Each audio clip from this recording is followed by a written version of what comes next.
అపోస్తుల కార్యాలు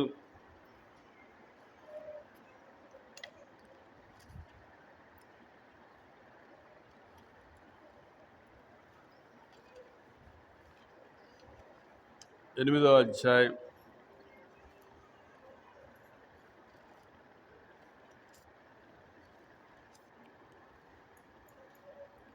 అపోస్తుల కార్యాలు 8వ అధ్యాయం. ఇక్కడ చాలా మంచి శ్రేష్టమైన మాటలు ఉంటాయండి, చదవండి. అపోస్తుల కార్యం 8వ అధ్యాయము 12వ వచనం.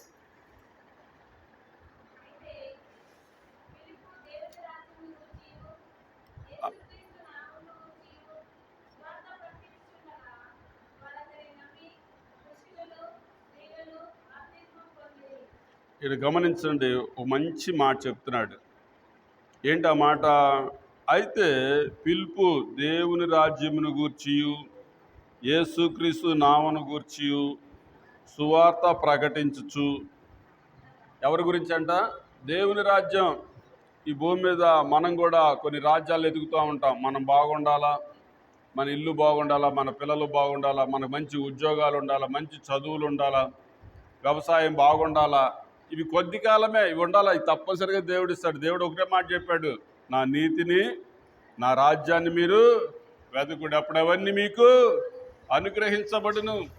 దేవుని నీతిని, దేవుని రాజ్యాన్ని వెతకకుండా ప్రజలు ప్రయాసపడుతున్నారు.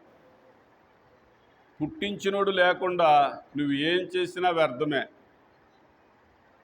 అందుకోసమే దేవుని గ్రంథంలో రాయబడినటువంటి గొప్ప మాటలు ఏంటో తెలిసిన ఈరిమా గ్రంథంలో ఉంటుంది.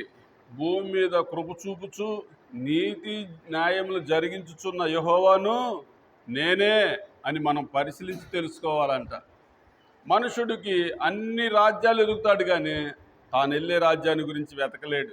అందుకోసమే ఆ రోజుల్లో దైవజనులు, పరిశుద్ధులు, అపోస్తులు ఎంత మంచి మాట రాయబడిందో చూడండి.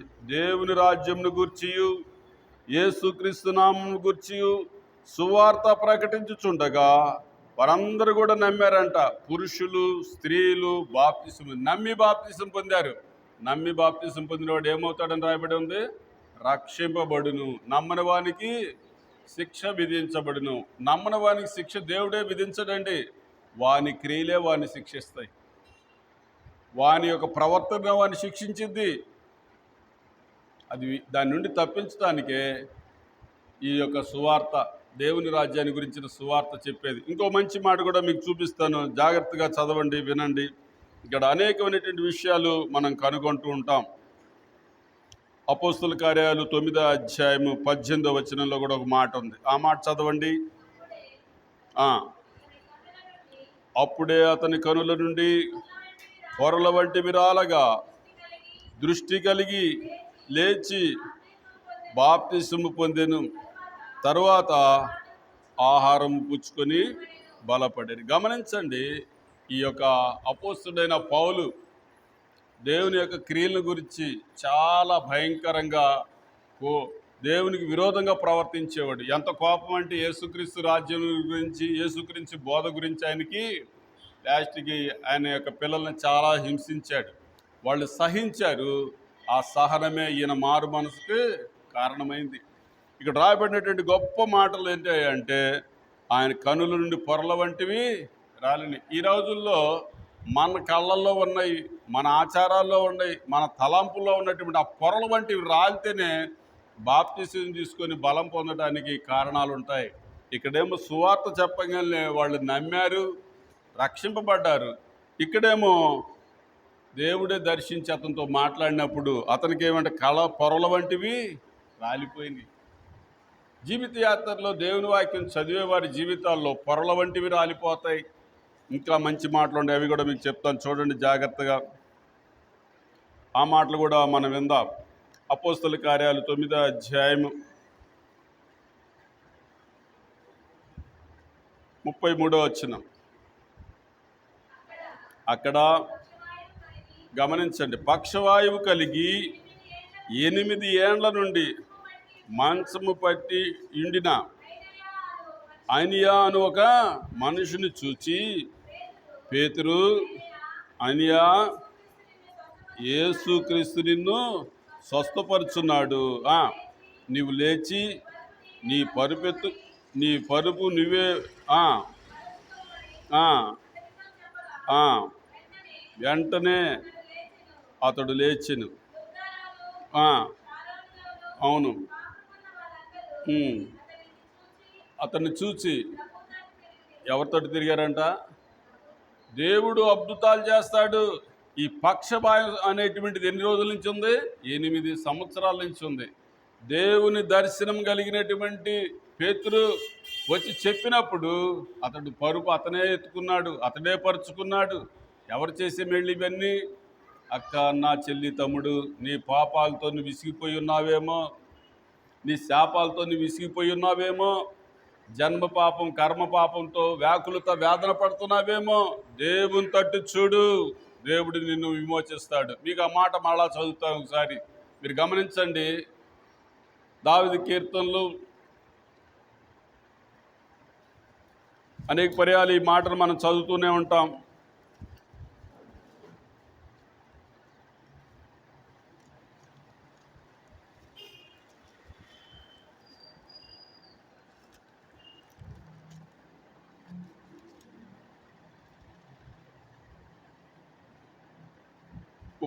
అధ్యాయం 4వ వచనం. 34:4లో ఈ విధంగా ఉంటుంది. నేను యెహోవా యొద్ద విచారణ చేయగా ఆయన నాకు ఉత్తరం ఇచ్చెను. నాకు కలిగిన భయములన్నిటిలో నుండి. ఎన్ని భయాలు? పాపం వల్ల వచ్చు జీతము మరణ భయం, వ్యాకులత భయం, వేదన భయం. అక్క, అన్న, చెల్లి, తమ్ముడు, దేవుడు లేకుండా చనిపోతే పాతాళం వెళ్ళటం గ్యారెంటీ. మీరు చూడండి, కావాలంటే మార్కు సువార్తలు మనం చూస్తాం. నమ్మి బాప్తిసం పొందినవాడు రక్షింపబడును, నమ్మని వానికి శిక్ష విధించబడును. మీకు ఇంకా ఒక అతను చెప్తాడు, ఆ మాటలు కూడా చెప్పి నేను ముందుకు వెళ్తాను. చూడండి, మత్తయి సువార్త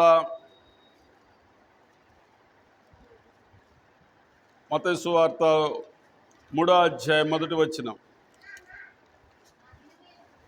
చదవమ్మా.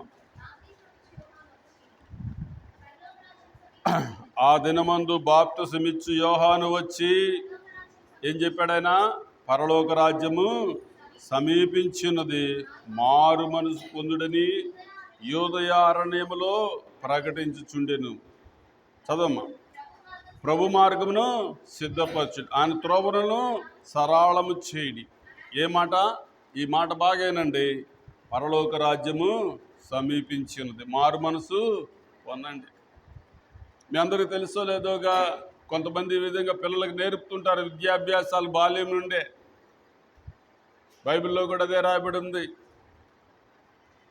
బాల్య దినములందే నీ సృష్టికర్తను స్మరణకు తెచ్చుకొనుమని ఉంటుంది ప్రసంగి గ్రంథంలో. ఎప్పుడంట? బాల్య దినములందే. ఈ రోజుల్లో బాల్య దినములందే సృష్టికర్తను స్మరణకు చేసుకునేటువంటి కుటుంబాలు, మనుషులు, పిల్లలు, పెద్దలు, యవ్వనులు, వృద్ధులు ఏమైపోతున్నారో తెలిసినా? దేవోక్తి లేని ఎడల జనులు కట్టులేక తిరుగులాడుదురు. దైవ భయం లేనటువంటి పిల్లలుగా పెరిగిపోతున్నారు. దైవ భయం లేనటువంటి ఆలోచనలతో పెరిగిపోతున్నారు. అందుకోసమే భక్తుడు దావీదు అంటున్నాడు, నాకు కలిగిన భయాలన్నిటిలో నుండి. పిల్లలు చేసే తప్పులకి పెద్దలు ఊరిడి చెల్లిపోతున్నారు. కొన్ని గ్రామాల్లో, కొన్ని పట్టణాల్లో, కొన్ని దేశాల్లో, కొన్ని ఊళ్ళల్లో.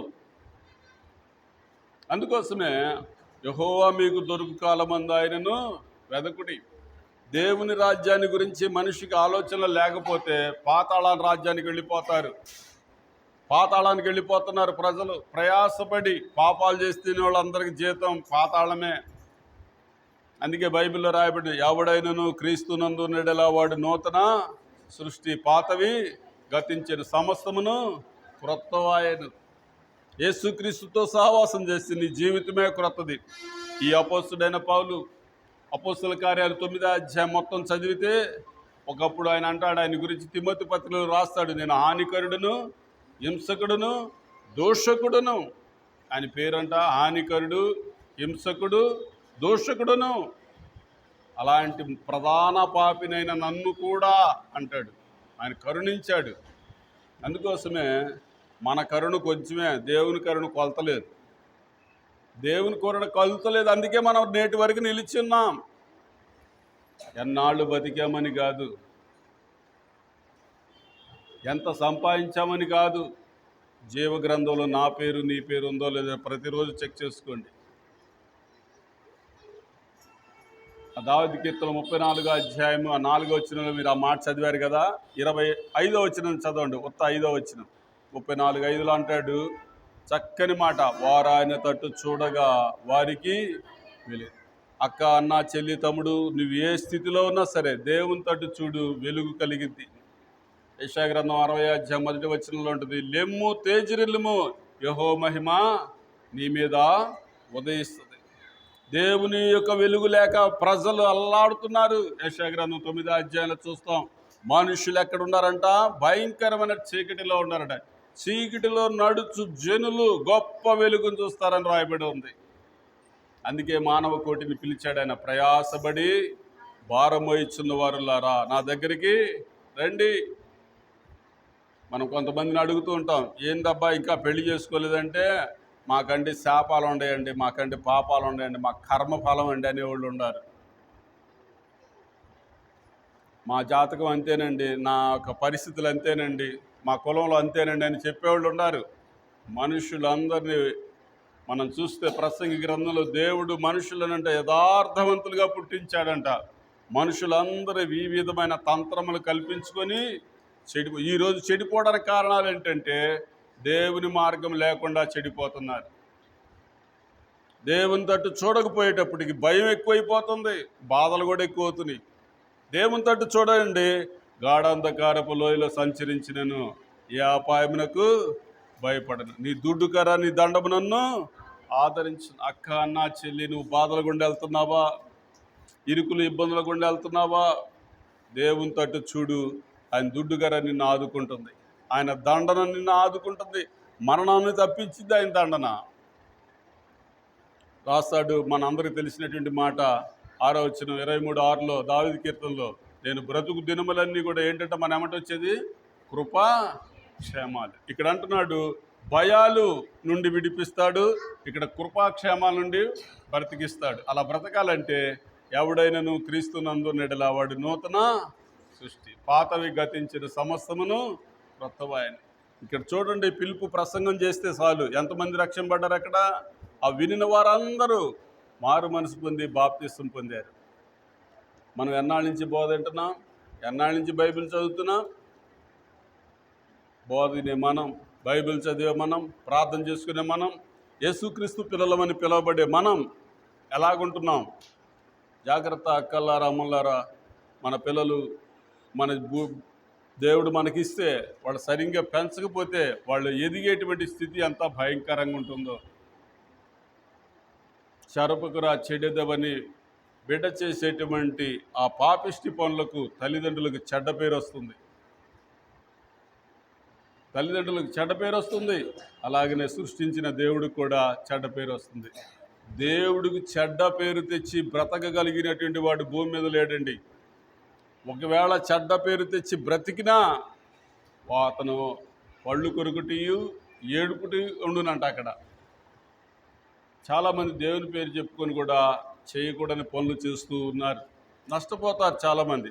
గమనించండి, ఇక్కడ ఒక మంచి మాట చెప్తాడు, ఆ మాట మీకు కొరకు చదివి వినిపిస్తాను. మత్తయి సువార్త 3వ అధ్యాయం, మత్తయి సువార్త 3వ అధ్యాయం 4వ వచనం చదవండి. ఈ యోహాను ఒంటె రోమముల వస్త్రమును మల చుట్టూ తొలిదటియు ధరించుకొనివాడు మిడతలను అడవి తేలియు అతనికి ఆహారము. ఆ సమయమున యెరూషలేము వారును యోధా వారందరూ, యోధా నదీ ప్రాంతంలో వారందరూ అతని యొద్దకు వచ్చి ఏం చేశారంట? తమ పాపములు ఒప్పుకొనుచు యోర్దాను నదిలో అతని చేత బాప్తిసము పొందిరి. నువ్వు అక్క, అన్న, చెల్లి, తమ్ముడు బాప్తిసం తీసుకోవడం అంటే అన్న ఇచ్చాడు నేను తీసుకున్నాను అన్నమాకండి. పాపాలు ఒప్పుకుంటేనే బాప్తిసం. బైబిల్లో రాయబడింది, మన పాపములు మనం ఒప్పుకొని నెడలా ఆయన నమ్మదగిన దేవుడు. అందుకోసమే దావీదు కీర్తనలో కూడా 32వ అధ్యాయంలో రాస్తాడు ఒక మంచి మాట, నా అతిక్రమములను దాచిపెట్టక నా అతిక్రమం నేను ఒప్పుకున్నాను. పాపాలు ఒప్పుకున్న వాళ్ళు బాప్తిసం తీసుకుంటే నూతన సృష్టిగా ఉంటారు, నూతన అనుభవాలకు నడుస్తారు, నూతన విశ్వాసంతో జీవిస్తారు. గమనిద్దాం ఆయన ఏమో చెప్పాడు ఇదంతా అయిపోయినాక. చదవమ్మా.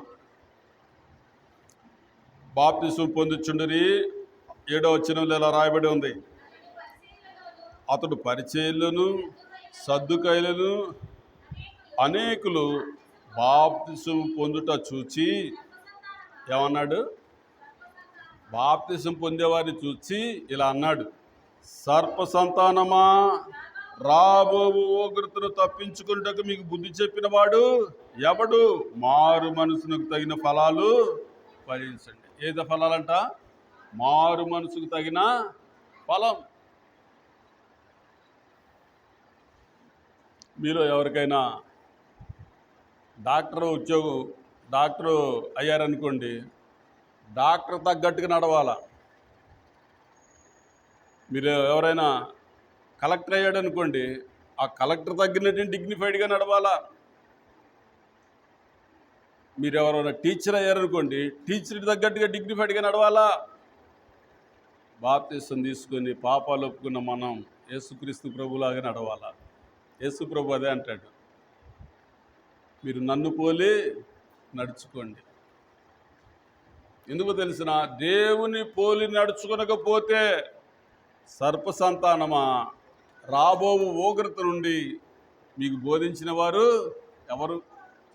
ఈ రోజుల్లో ఉగ్రత వస్తుంది మనుషుల మీదకి. ఉగ్రత రాకుండా ఉండటానికే నమ్మి బాప్తిసం తీసుకున్నవాడు రక్షింపబడును, నమ్మని వానికి శిక్ష విధించబడును. మనకు మార్కు సువార్తలో చూస్తాం ఆ మాట. ఇక్కడ ఇంకో మంచి మాట చెప్పాడు, ఆ మాట కూడా మీరు జాగ్రత్తగా వినండి. ఇతడు ఎలాగా బాప్తిసం ఇచ్చాడో కూడా మీకు చెప్తాను, అవన్నీ కూడా చూడండి. 11వ వచనం, మారు మనసు నిమిత్తము నేను నీళ్ళల్లో మీకు బాప్తిసం ఇచ్చుచున్నాను, అయితే నా వెనక వచ్చుచున్నవాడు ఎలాంటి వాడట? నాకంటే శక్తిమంతుడు, ఆయన చెప్పులు మోయుటకైనను నేను పాత్రుడను కాను. ఆయన పరిశుద్ధాత్మలోను అగ్నితోనూ మీకు బాప్తిసం ఇచ్చును. ఆయన చేతిలోనున్నది, ఆయన తన కళ్ళమును బహుగా శుభ్రము చేసి గోధుమలను పొట్టులో పోసి ఆరని అగ్నితో పొట్టును కాల్చివేయనని. చూశారండి, కాల్చివేసే భక్తి మనకొద్దు, మనం ఒక రాజ్యంలో చేరే భక్తి మనకి కావాలా. అందుకోసమే గమనించాల్సినటువంటి మాట ఏంటంటే, ఈ యోహాను అయితే చక్కగా బాప్తిసం ఇచ్చాడు. ఆయన దేంట్లో ఇచ్చాడు? నీళ్ళలో ఇచ్చాడు. ఇంకో మంచి మాట మనం గమనించాలా. ఆ మాట ఏంటంటే, మనం అనేక పర్యాలు చదువుతూ ఉంటాం, వింటూ ఉంటాం, అనేకమైన సార్లు చూస్తూ ఉంటాం. అందుకోసమే మనం దేవుని యొక్క వాక్యాలు చదివేటప్పుడు, వినేటప్పుడు గమనించాల్సినటువంటి విషయాలు ఏంటంటే, యోహాను చేత బాప్తిసం తీసుకున్న ఇతనేమో నీళ్లతో ఇచ్చానంటున్నాడు. దేవుడు నీకు బాప్తిసం ఇస్తాడు నీ ప్రవర్తన బట్టి. దేంతో ఇస్తాడు? పరిశుద్ధాత్మలో. దేంతో ఇస్తాడు? అగ్నితో. చాలామంది చూడండి, దేవుని కలిగి మళ్ళీ తప్పులు చేయలేరు. కొంతమంది బాప్తిసాలు తీసుకుంటారు, దేవుణ్ణి కలిగి ఉండి కూడా అన్ని తప్పులు చేస్తారు. ఎన్ని తిప్పలు పడతారో మీకు తెలుసో లేదో కానీ నేను చూస్తూ ఉంటా. కొంతమంది ఎన్నో తిప్పలు పడతారు. మీకు చెప్తున్నాను, జాగ్రత్త. అగ్ని పట్టుకొని ఎవడు కూడా చెతురాడలేడు, కరెంటు పట్టుకొని ఎవరు చెతురాడలేడు. ఆడతారా? మొన్న ఎప్పుడో పిల్లలు క్రికెట్ ఆడుతూ ఉంటే వర్షాలు వచ్చినాయి, మీకు తెలుసు కదా. బాల్ వెళ్ళి కరెంటు స్తంభం దగ్గర పడింది. బాల్ తీయడానికి వెళ్ళాడు, అక్కడికి వచ్చినటువంటి షాక్ ఎర్త్కి పిల్లోడు చనిపోయాడు. ఎమ్మటే అతను పిల్లలు పెద్దవాళ్ళని పిలుచుకొచ్చి తీస్తే, కరెంట్ ఆఫీస్ వాళ్ళని పిలిపించి తీస్తే ఉంది, షాక్ తగిలింది. అయ్యా ఎర్త్ వచ్చింది, మీరు వెళ్ళకూడదని చెప్తున్నారు. అందుకోసమే కరెంట్ స్తంభాల మీద ఏం పెడతారు? ఇది డేంజర్ అని పెడతారు, లేకపోతే ఇది అపాయకరమైంది. అక్కడ బొమ్మలు పెడతారు, చచ్చిపోయిన బొమ్మ ఒకటి వేసి, పుర్రె ఒకటి, 2 చేతులు పెడతారు. మీకు తెలుసు, వెళ్ళకూడదు అనుకోవాలా. వెళ్తే ఏమైంది, మా వాడు మొన్న వెళ్ళాడులే అనుకున్నాం అనుకో, ఇలాంటి అపాయాలే. చేతికి వచ్చిన పిల్లల మనకు కనపడరు అంతే. నువ్వు కూడా దేవుని దగ్గర బాప్తిసం తీసుకొని నీ ఇష్టానుసారంగా నువ్వు ప్రవర్తిస్తే నీ క్రియలకు నువ్వే ఉత్తరవాదివి. మీకు ఇంకోటి చెప్పాలా, నా బోధకు నేనే ఉత్తరవాదిని. బాప్తిసం తీసుకున్న మీరు మీ క్రియలు సరిగ్గా ఉంటే మంచిది, సరి చేసుకోకపోతే మీ క్రియలకు మీరే ఉత్తరవాదులు. మీకు ఇంకో మాట చెప్తా. మీకు ఒక స్థలం ఉంది, ఇల్లు కట్టుకుంటారు, దానికి ఒక ప్లాన్ ఉంటుంది, ఇంజనీర్ ప్లాన్ ఉంటుంది. ఏ విధంగా కట్టాలో 4-5 ఇళ్ళు చూసి కడతారు. ఎట్ట పడితే ఎట్లా కట్టుకుంటా, నా ఇష్టం, నువ్వేం చెప్పి నేను చెప్పిన నువ్వు కట్టు అన్నావు అనుకో, నీ ఇల్లు కాబట్టి నీ ఇష్టం కాబట్టి అది అనుకూలమో అననుకూలమో తర్వాత అనుభవించే వాళ్ళకి తెలిసింది. పెద్దలు ఏం చెప్తారంటే, బాబు ఇలా కట్టుకుంటే ఇలా మంచిది నాయనా, ఇలా కట్టితే ఇలా మంచిది అని చెప్తారు. నీకేం తెలుసులే, ముసలిదాని అయిపోయావు, ముసలాడు అయిపోయావు అని చెప్పి టీనేజ్ వాళ్ళకి మంచి స్పీడ్ ఎక్కువ. క్షవరం అయితే వివరం వచ్చేదాకా స్పీడ్ ఎక్కువ పిల్లలకి. తర్వాత వచ్చింది, అబ్బా అట్లా కట్టితే భలే ఉండేదండి. బంగారు లాంటి ఇళ్ళు కట్టి పగలగొట్టి మళ్ళీ కడుతున్నారు కొన్ని ప్రాంతాల్లో. మనందరికీ తెలుసు, ఎక్కువగా ఇల్లు ఎటు పెట్టి కడతారు, తూర్పు ఉత్తరాల్లో ఎక్కువ కడతారు. ఎందుకనో తూర్పు శుభం, ఉత్తరం శుభం, పడమర కొంతమందికి అనీజీ, దక్షిణం అనీజీ. కొంతమందికి దక్షిణాలు కలిసి వస్తాయి అంటారు జాతకాల ప్రకారం, కొంతమంది పడమర కలిసి వచ్చింది అంటారు జాతకాల ప్రకారం. మన జాతకం ఎవరు చూస్తారో తెలిసిన, దేవుడు చూస్తాడు. దేవుడు చూస్తాడు మన జాతకం. బైబిల్లో అదే రాయబడి ఉంది, భయము నుండి పాపము చేయకుడి. బైబిల్లో రాయబడినటువంటి మాటలు కూడా మీకు కొన్ని చెప్తాను, జాగ్రత్తగానండి. యెహోవా యందు భయభక్తులు గలవాడు ఇలాగున ఆశీర్వదించబడిన. దావీదు కీర్తన 128లో ఆ మాట ఉంటుంది. నీవు ధన్యుడువు, నీకు మేలు కలుగును. కొంతమంది పెళ్లి చేసుకుంటున్నారు, మేలు కలగట్లా. నీ పిల్లలు భోజన బల్ల చుట్టూ భోంచేస్తారంటే ఈరోజు భోజనాలు చేయట్లా. కుటుంబాలు కలిసి భోజనం చేసేవాళ్ళు అరుదైపోయారు. నేను చూసేవాడిని కొంతమంది ఇళ్లలో, అరే నాన్న రానిరా, అమ్మ నాకు ఆకలి ఆస్తుందంటే, ఉండరా తప్పమ్మ మనందరూ కలిసి తినాలమ్మ అనేవాళ్ళు. ఆ రోజుల్లో ఆ మాటలు కట్టుబడి ఉండేవాళ్ళు, ఆ టయానికి వచ్చేవాళ్ళు, తినేవాళ్ళు. ఇప్పుడు లేదు అట్లా. ఆ ప్రేమలు పోతున్నాయి, ఆ అభిమానం పోతుంది. నీకు ఆస్తులు ఎంతైనా ఉండొచ్చు, అభిమానం ఆప్యాయత లేకపోతే ఆ ఇల్లంతా కూడా చిందరబందరంగా ఉంటుంది. అభిమానం పెంచుకున్నట్టుగా ప్రవర్తించు. వృద్ధాప్యంలోనే సరే భార్యని ప్రేమించు, వృద్ధాప్యంలోనే సరే భర్తను ప్రేమించు, వృద్ధాప్యంలో ఉన్నటువంటి తల్లిదండ్రులను ప్రేమించు. అందుకే అంటున్నాడు, మారు మనసుకు తగిన ఫలాలు ఫలించు. బాప్తిసం తీసుకుంటే ఎన్నో జాగ్రత్తలు ఉన్నాయి బైబిల్లో, ఎన్నో విలువలతో కూడిన మాటలు ఉన్నాయి. బాప్తిసం దేని గుర్తో కూడా మీకు చెప్తా. యేసు ప్రభు చెప్తారు, నేనే మార్గము, నేనే సత్యము, నేనే జీవం. నీకు ఎన్నెన్నో బోధలు ఎన్ని ఉండొచ్చు, ఎన్నెన్నో చర్చిలకి వెళ్ళి ఉండొచ్చు, ఎంతమందితోనో సహవాసం చేసి ఉండొచ్చు, కానీ మార్గంలో నువ్వు లేకపోతే నీకే నష్టం.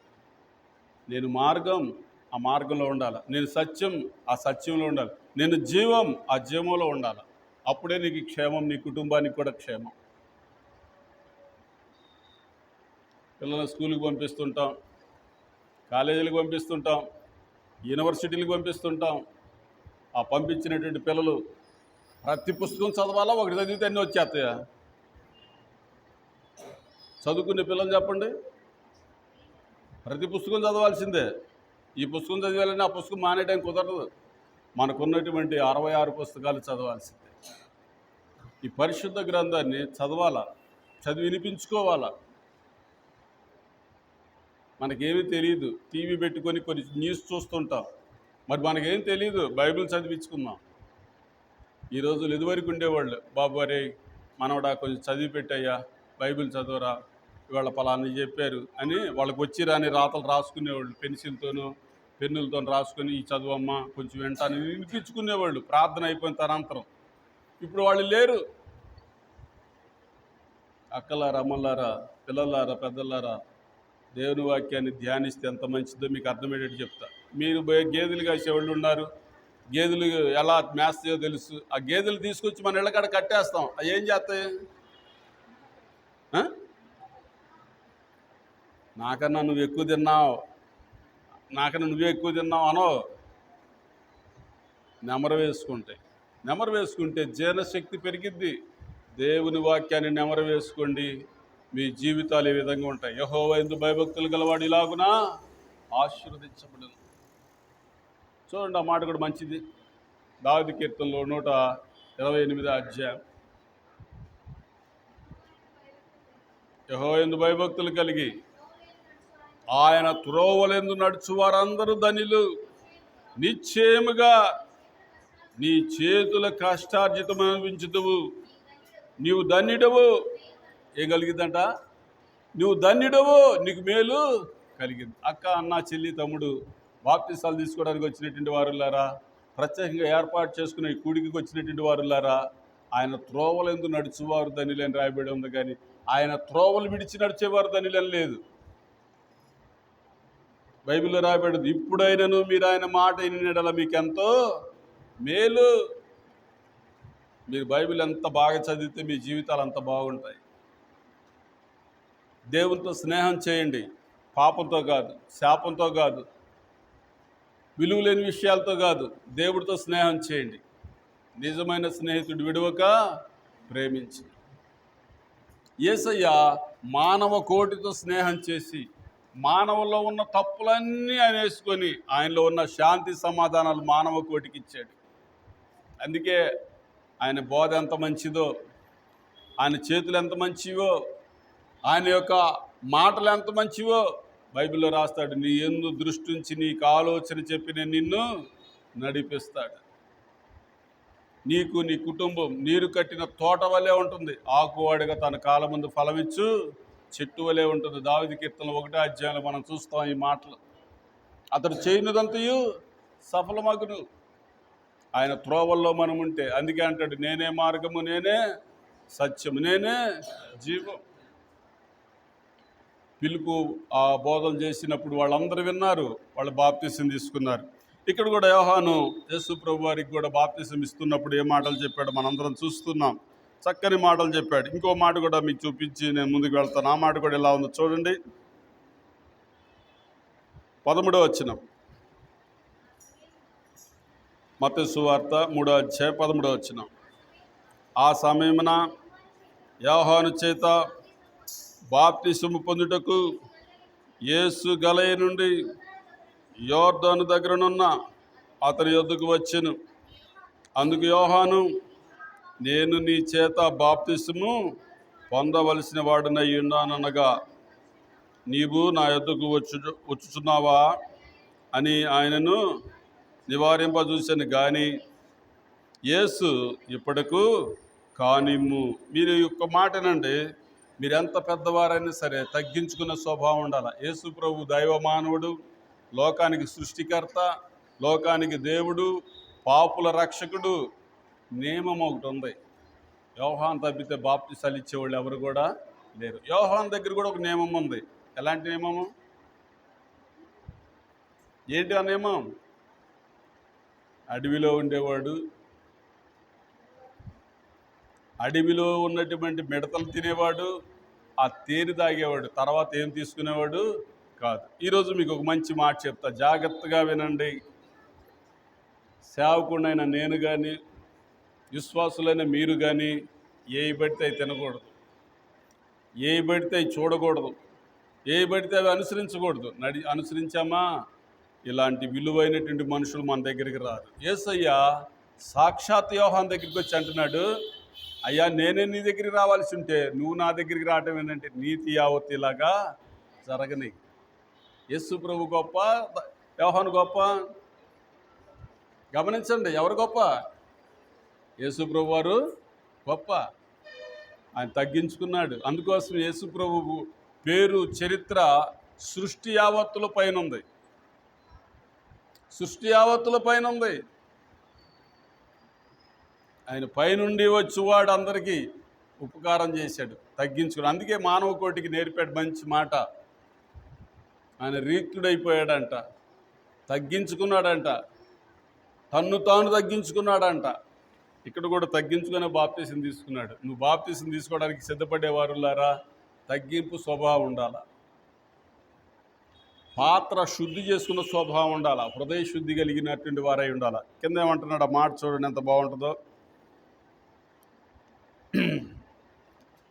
15వ వచనానికి మధ్యలో ఆపాం మనం. నీతి యావత్తిలాగున నెరవేర్చుట మనకు తగినదని అతనికి ఉత్తరం ఇచ్చింది.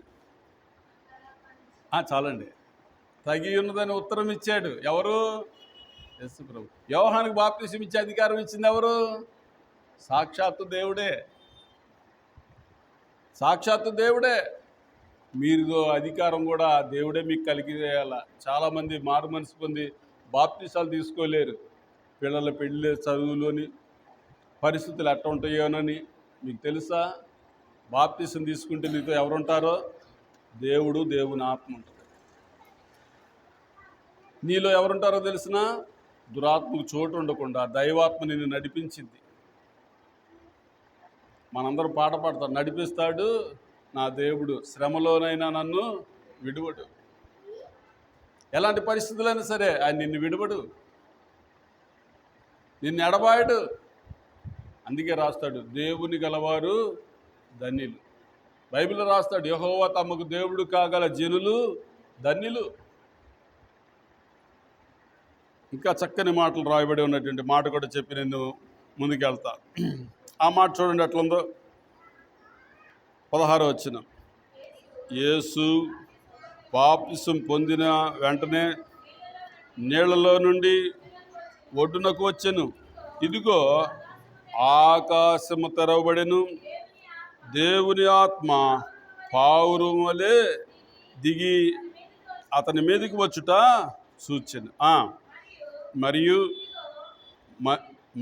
ఇదిగో ఈయనే నా ప్రియకుమారుడు, ఈయన యందు నేను ఆనందించున్నానని ఒక శబ్దము ఆకాశం నుండి వచ్చాను. అక్క, అన్న, చెల్లి, తమ్ముడు, బాప్తిసం తీసుకుంటే నీ మీద ఎవరు వస్తారో తెలిసిన? పరిశుద్ధాత్ముడే నిన్ను ఆవరిస్తాడు. అయితే మొదటిగా బాప్తిసం తీసుకునే వాళ్ళు ఏం చేయాలంటే తమ పాపాలు ఒప్పుకోవాలా. జన్మ పాపం, కర్మ పాపం ఒప్పుకోవాలా. నీకు దేవుడు ఆకర్షించే అవకాశం ఇది. చాలామంది పిల్లల్ని దేవుడు ఆకర్షించడు, చాలా కుటుంబాలను దేవుడు పిలవడు, చాలామంది కుటుంబాలు దేవుడు ఏర్పరచుకోడు. కొందరినే పిలుస్తాడు, కొందరినే ఏర్పరచుకుంటాడు. అవి కూడా మా యోహాను సువార్తలో ఉన్నాయి. కొంతమంది ఎరిగి చెడిపోతారు. కారణం, దేవుడు వెంబడించడు, వాళ్ళ మీదకి పరిశుద్ధాత్మ దిగదు. దేవుడు ఈయన నా ప్రియకుమారుడు అని ఆ కుటుంబాన్ని గురించి కానీ ఆ మనుషుని గురించి సాక్ష్యం ఎవరు?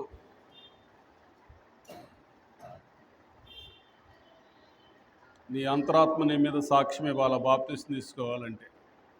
మా అమ్మ చెప్పిందని తీసుకున్నాను, మా నాన్న చెప్పాడని తీసుకున్నాను, మా తాత కూడా చెప్పాడు చచ్చిపోయేటప్పుడు అని కాదు. బాప్తిసం ఎందుకు తీసుకోవాలనుకుంటున్నా? ఆ మాట చూడండి, 3వ అధ్యాయంలో పాత్ర శుభ్రం చేసే అనే మాట చదవండి.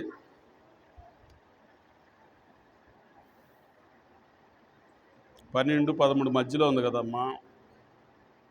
ఆయన తన కళ్ళమును బహుగా శుభ్రము చేసి గోధుమలను కొట్లో పోసి ఆరని అగ్నితో పొట్టును కాల్చివేయనని వారితో చెప్పాను. పొట్టు లాకుండా మాక ధాన్యం లాగుండు. ధాన్యం విలువైంది, పొట్టు విలువలేంది. మీకు ఇంకో మాట చెప్పేదా? చూడండి ఎట్లా ఉందో ఆ మాట. 9వ వచనం. అబ్రహాము మాకు తండ్రి అని మీలో మీరు చెప్పుకొనక తలంచవద్దు. దేవుడు ఈ రాళ్ల వలన అబ్రహామునకు పిల్లలను పుట్టింపగలడని మీతో చెప్పుచున్నాను. ఇప్పుడే గొడ్డలి ఏందంట? ఇప్పుడే గొడ్డలి చెట్లు వేరినా ఉంచబడి ఉన్నది గనుక మంచి ఫలములు ఫలింపని ప్రతి చెట్టు నరకబడి అగ్నిలో వేయబడును. మారు మనసు నిమిత్తము నేను నీళ్ళల్లో మీకు బాప్తీసం. మారు మనసు నిమిత్తమే బాప్తీసం. చెట్టు ఏరునే గొడ్లు ఉంటుంది. చాలామందికి తెలియనటువంటి విషయం ఈరోజు మీకు చెప్తాను, జాగ్రత్తగా వినండి. పిల్లలు పుట్టినప్పుడు నూరేళ్ళు నిండకుండానే కొందరికి అర్ధాయుష ఎందుకు వస్తుందో తెలిసిన అక్కలారా, అమ్మలారా, తండ్రి ప్రవర్తన, తల్లి ప్రవర్తన, ఈ ఇరువురు ప్రవర్తన, పిల్లలు చేసే ప్రవర్తన మిడితి జ్ఞానంతో, మిడితి పాపపు ఆలోచనలతో మరణాలు పొందేటువంటి కుటుంబాలు కోకొలలో ఉన్నాయి మార్కెట్లో. ఏ కాదులే చేయి, నేను చెప్తున్నాగా, నాకు తెలుసుగా అనేవాడు కొంతమంది. క్షణం పట్టట్లా నోరు పడిపోవాలంటే. మీరు గవర్నమెంట్ హాస్పిటల్కి వెళ్ళండి, ప్రైవేట్ హాస్పిటల్కి వెళ్ళి పేషెంట్లు చూడండి, ప్రార్థన చేయడానికి వెళ్ళండి, తెలిసిద్ది మీకు ఏ పేషెంట్ ఎలా వస్తుంటాడో. నేను ఒక పూజారి గారికి యేసుప్రభుని గురించి చెప్పాను. ఆయన అన్నాడు, సార్ ఇప్పుడు ఇవన్నీ ఎందుకండి నాకు అన్నాడు. తెలుసుకొని చేయాలి కదా, నాకు అన్నీ అక్కర్లేదు సార్, నాకు తెలిసిందే నేను చేస్తున్నా అన్నాడు. మనుషులు తెలుసు, నవ్వుతూ పాపాలు చేస్తున్నారు, ఏడుస్తూ అనుభవిస్తున్నారు. ఆడపిల్లలకు ఆడపిల్లలు, మగపిల్లలకు మగపిల్లలు, వృద్ధులకు వృద్ధులు. దయతో మన పాపంలో మనం ఒప్పుకొని నీడల ఆయన నమ్మదగిన దేవుడు. నేను ఒక స్థలంలో చాలా డిస్కషన్గా మాట్లాడుకుంటున్నారు ప్రజలందరూ కూడా. నేను మధ్యలోకి వెళ్ళా. వాళ్ళు మాట్లాడినిచ్చా అంత మాట్లాడినాక చివరి మాట ఇదే, ఏముందిలేండి, ప్రజలందరూ ఈరోజు నవ్వుతూ పాపాలు చేస్తున్నారు, ఏడుస్తూ అనిపిస్తున్నారంటే వాళ్ళు చెప్పుకున్న దానికి నేను చెప్పిన దానికి మాటలన్నీ డైవర్ట్ అయిపోయినాయి. ఏంటి అన్నారు, మళ్ళీ చెప్పండి అన్నారు. నవ్వుతూ పాపాలు చేస్తున్నారు.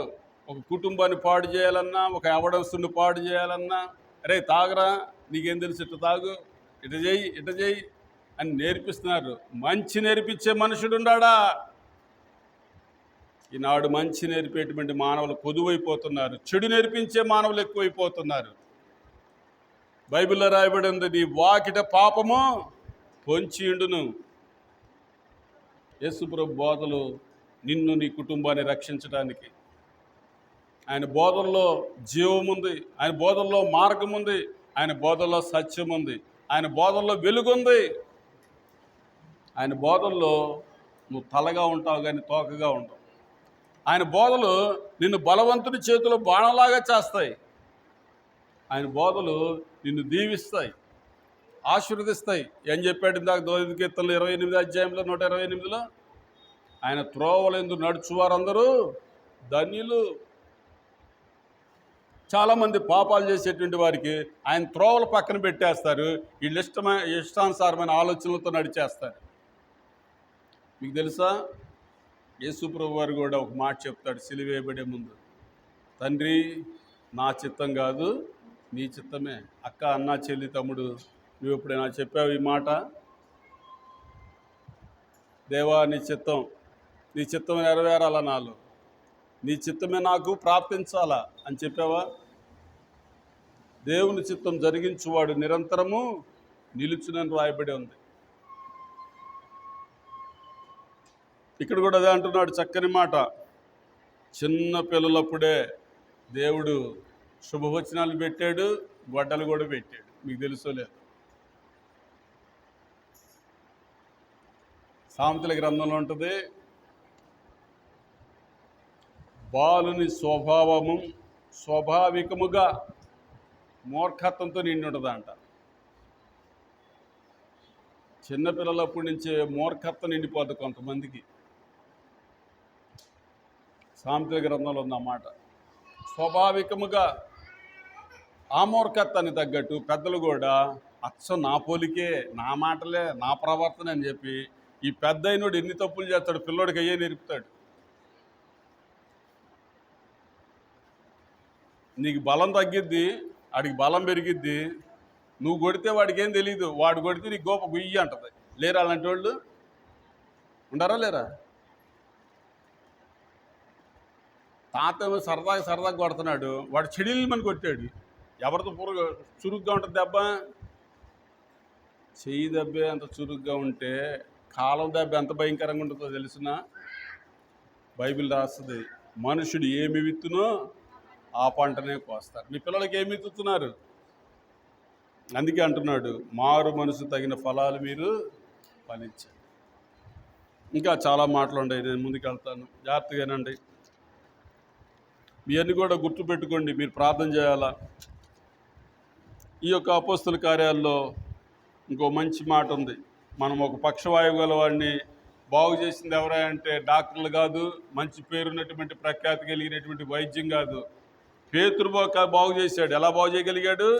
దేవుని ఆత్మతో. పేతురు కూడా యేసుక్రీస్తుని వెంబడించినప్పుడు ఆయన మీద కూడా దేవుని ఆత్మ వచ్చింది. అందుకోసమే 12 మంది శిష్యుల్లో పేతురు కూడా ఒకడు. ఆయన చెప్తున్నాడు చక్కని మాట, ఆ మాట నేను చదువుతాను. అపోస్తుల కార్యాలు 9వ అధ్యాయంలో మనము 21 నుంచి 31 కాడి నుంచి చూస్తే చాలా విషయాలు ఉంటాయి. నేను ఒకటి చదివి ముందుకు వెళ్తా, ఆ మాటలు ఏంటో చూద్దాం. 34లో అంటున్నాడు పేతురు, 34లో అంటున్నాడు పేతురు ఏమంటున్నాడు? అయినయా యేసుక్రీస్తు నిన్ను, మీకు కూడా ఇప్పుడు చెప్తున్నా జాగ్రత్తగానండి, నా దగ్గర స్వస్థవరం ఉంది అని చెప్పలా పేతురు, యేసుక్రీస్తు నిన్ను. అది పద్ధతి. చాలామంది ప్రార్థన సాయి, దేవి సాయి కూడా వస్తాడు, ఆయన దగ్గర స్వస్థవరం ఉంది అంటారు. దయతో ఇబ్బంది పడమాకండి. స్వస్థవరం ఎవరి దగ్గర ఉంటుంది? యేసుక్రీస్తు నామమును ఉచ్చరించే వాళ్ళ దగ్గరే ఉంటుంది. అపోస్తుల బోధ ఎందును, సహవాసం ఎందును, రొట్టె విధించుట ఎందు నువ్వు నిష్కలంకుడుగా ఉంటే చాలు, నీతోనే ఉంటుంది, నీలోనే ఉంటుంది. ఇక్కడ ఏం చెప్పాడు? యేసుక్రీస్తు నిన్ను స్వస్థపరుచున్నాడు, నీవు లేచి నీ పరుపు నీవే, నేను ఎత్తుకొస్తానల్లా, నీ పరుపు నువ్వే పరుచుకోమన్నాడు. పక్షవాయుగా ఒక పక్క లేకపోతుంటే ఆయన పరుపు అయినట్టు ఎత్తుకుంటాడండి. మన భాష, దేవుని భాషలో అతడు స్వస్థపడాలని ఉంది. చాలామందికి దేవుడు నమ్ముకోవాలని ఉంటేనే దేవుడు అర్థమవుతాడు. దేవుడు నమ్ముకోవాలని లేకపోతే దేవుడు అర్థం కాడు. ఒక పిల్లోడు కాగితాలు ఏరుకుంటూ ఉన్నాడు. ఆ కాగితాలు ఏరుకునేటువంటి పిల్లోడు ఒకసారికి వెళ్ళి కాగితాలు తీసుకుంటున్నాడు. సార్ నేను తీసుకుంటాను సార్ ఇవన్నీ అన్నాడు. అరే ఎంత వస్తాయిరా బాబు అన్నాడు. ఎంత వస్తాయండి, గోత నిండా ఎత్తితే ఇంత వస్తాయండి. దాంట్లో వాడు టకటకాని ఏం చెప్పాడు అంటే, ఈ కాగితాలకి ఎంత వస్తాయండి, ఈ ప్లాస్టిక్ ఎంత వస్తాయండి, ఈ గ్లాసులకి ఎంత వస్తాయండి అని చెప్పాడు. అరే వాడు గమనించి, అరే ఈ చదువు మీద భలే ఆసక్తి ఉందిరా బాబు అని చెప్పి కాగితాలు ఎరుకున్నోడిని చదివించాడు. వాడు గొప్పోడు అయ్యాడు. దేవుడు నిన్ను కూడా ఆశీర్వదించాలంటే నీ స్వభావాలు గొప్పగా ఉండాలా, నీ ఆలోచనలు గొప్పగా ఉండాలా. ఇంతకు వాళ్ళు అడిగారు ఏం చేస్తారు ఈ డబ్బులు అంటే, మా నాన్న ఒకప్పుడు తాగి అండి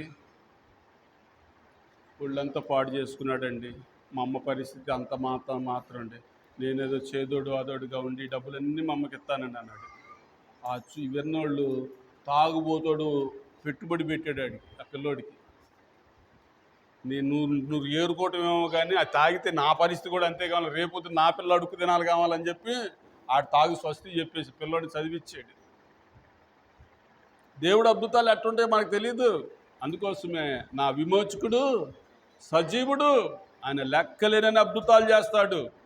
అక్క, అన్న, చెల్లి, తమ్ముడు వీళ్ళలో అద్భుతాలు చేయాలంటే ఆయన త్రోవలేందు నడవండి, ఆయన బోధలు మీ హృదయాల్లో ఉండనేయండి, మీ హృదయాన్ని శుద్ధి చేసుకోండి ఎప్పటికప్పుడు. అప్పుడు మీకు అర్థాలు అవుతాయి సత్యాలు. ఇక్కడ రాస్తున్నటువంటి మంచి మాట చూడండి, అంత మాట అంటున్నాడు. మీరు కూడా అండర్లైన్ చేసుకోండి ఆ మాట. ఏమంటున్నాడు? యేసుక్రీస్తు నన్ను స్వస్థపరిచిన, నిన్ను నన్ను బాగు చేసిన యేసుక్రీస్తు ఒక్కడే. అపోస్తల కార్యాలు 4వ అధ్యాయము 12వ వచనం చదవండి. 4:12. మరి ఎవని వలనను రక్షణ కలగదు, ఈ నామమునే మనం రక్షణ పొందవలని కానీ ఆకాశం క్రింద మనుషుల్లో ఇవ్వబడిన ఏ నామమున కూడా రక్షణ లేదు, ఏ నామంలో లేదు. ఈ నామంలోనే నమ్మి బాప్తిసం పొందేవాడు రక్షింపబడింది, నమ్మని వానికి శిక్ష విధించబడి. ఈ నామంలోనే మనకు కూడా రక్షణ. ఎన్నో నామాలు ఉన్నాయి, రక్షణ ఇవ్వలేవు, స్వస్థపరచలేవు. దేవుడి కార్యాలు అద్భుతాలు. అక్క, అన్న, చెల్లి, నీ హృదయాన్ని శుద్ధి చేసుకుంటే నువ్వు కూడా చూస్తావు. అందుకే ఆయన అంటాడు యెషయా గ్రంథంలో, భూదిగంత నివాసులారా తేరి నా వైపు చూడండి. మనుషులు అన్నీ తేరి చూస్తారు కానీ దేవుడి దగ్గర చూడలేరు. దేవుడి దగ్గర చూడలేరు. అన్నీ చూస్తారు, అన్నీ వింటారు. జాగ్రత్తగానండి. ఇంకో మాట ఉంది, ఎంత మంచి మాట. ఇక్కడ కూడా ఎంతమంది తిరిగారు చూడ. 35వ వచనం చదవండి. అపోస్తల కార్యాలు 9వ అధ్యాయము 35వ వచనం.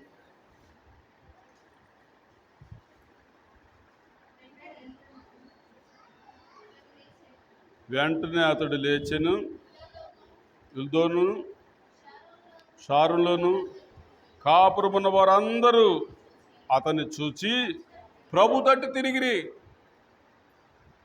ఎంత ఆశ్చర్యం! నిన్ను నన్ను చూసి దేవుని తట్టు తిరగాలి కానీ నన్ను నిన్ను చూసి దేవుడు మానేయకూడదు. అదే అద్భుతం. నీ నోటి మాటలు పవిత్రంగా ఉండాలా, నీ ప్రవర్తన పవిత్రంగా ఉండాలా, నీ చూపులు, నీ కోరికలు, నీ ప్లాన్లు, నీ ఆలోచనలు పవిత్రంగా ఉంటే దేవుడు నీతోనే ఉంటాడు. యేసుక్రీస్తు స్వస్థపరిచినట్టు యేసుక్రీస్తు దేవుడే మీ ఇళ్లలో ప్రతి అవసరం తీరుస్తాడు, ప్రతి రోగాన్ని స్వస్థపరుస్తాడు. పేదలకి కొన్ని తెలియదు, నిరుపేదలకు కొన్ని తెలియదు. కానీ పేదల గురించి యేసుప్రభు చెప్పిన గొప్ప బహుమానం కలిగిన మాట ఏంటో తెలిసిన, పేదలైన మీరు ధన్యులు, దేవుని రాజ్యం మీది. పేదలైనా మీరు ధన్యులు, దేవుని రాజ్యం మీది అని ఒకసారి చెప్పాడు. ఇంకోసారి ఏం చెప్పాడు తెలిసిన, పేదలు ఎప్పుడు పేదలుగానే ఉంటారు, మీరు నన్ను వెంబడించండి. పేదవాళ్ళు లేకపోతే సృష్టిలో చాలా ఇబ్బందులు. పేదవాడిని కలగజేసింది నేనే, ఉన్నతమైన వాడిని కలగజేసిన వాడిని కూడా నేనే అని బైబిల్లో కూడా ఉంది.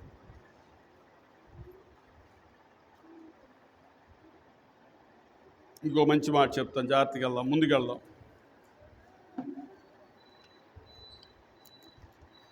ఈ మాటలు కూడా చూడండి, ఎంత గొప్ప మాటలు ఉన్నాయో. అపోస్తల కార్యాలు 11వ అధ్యాయము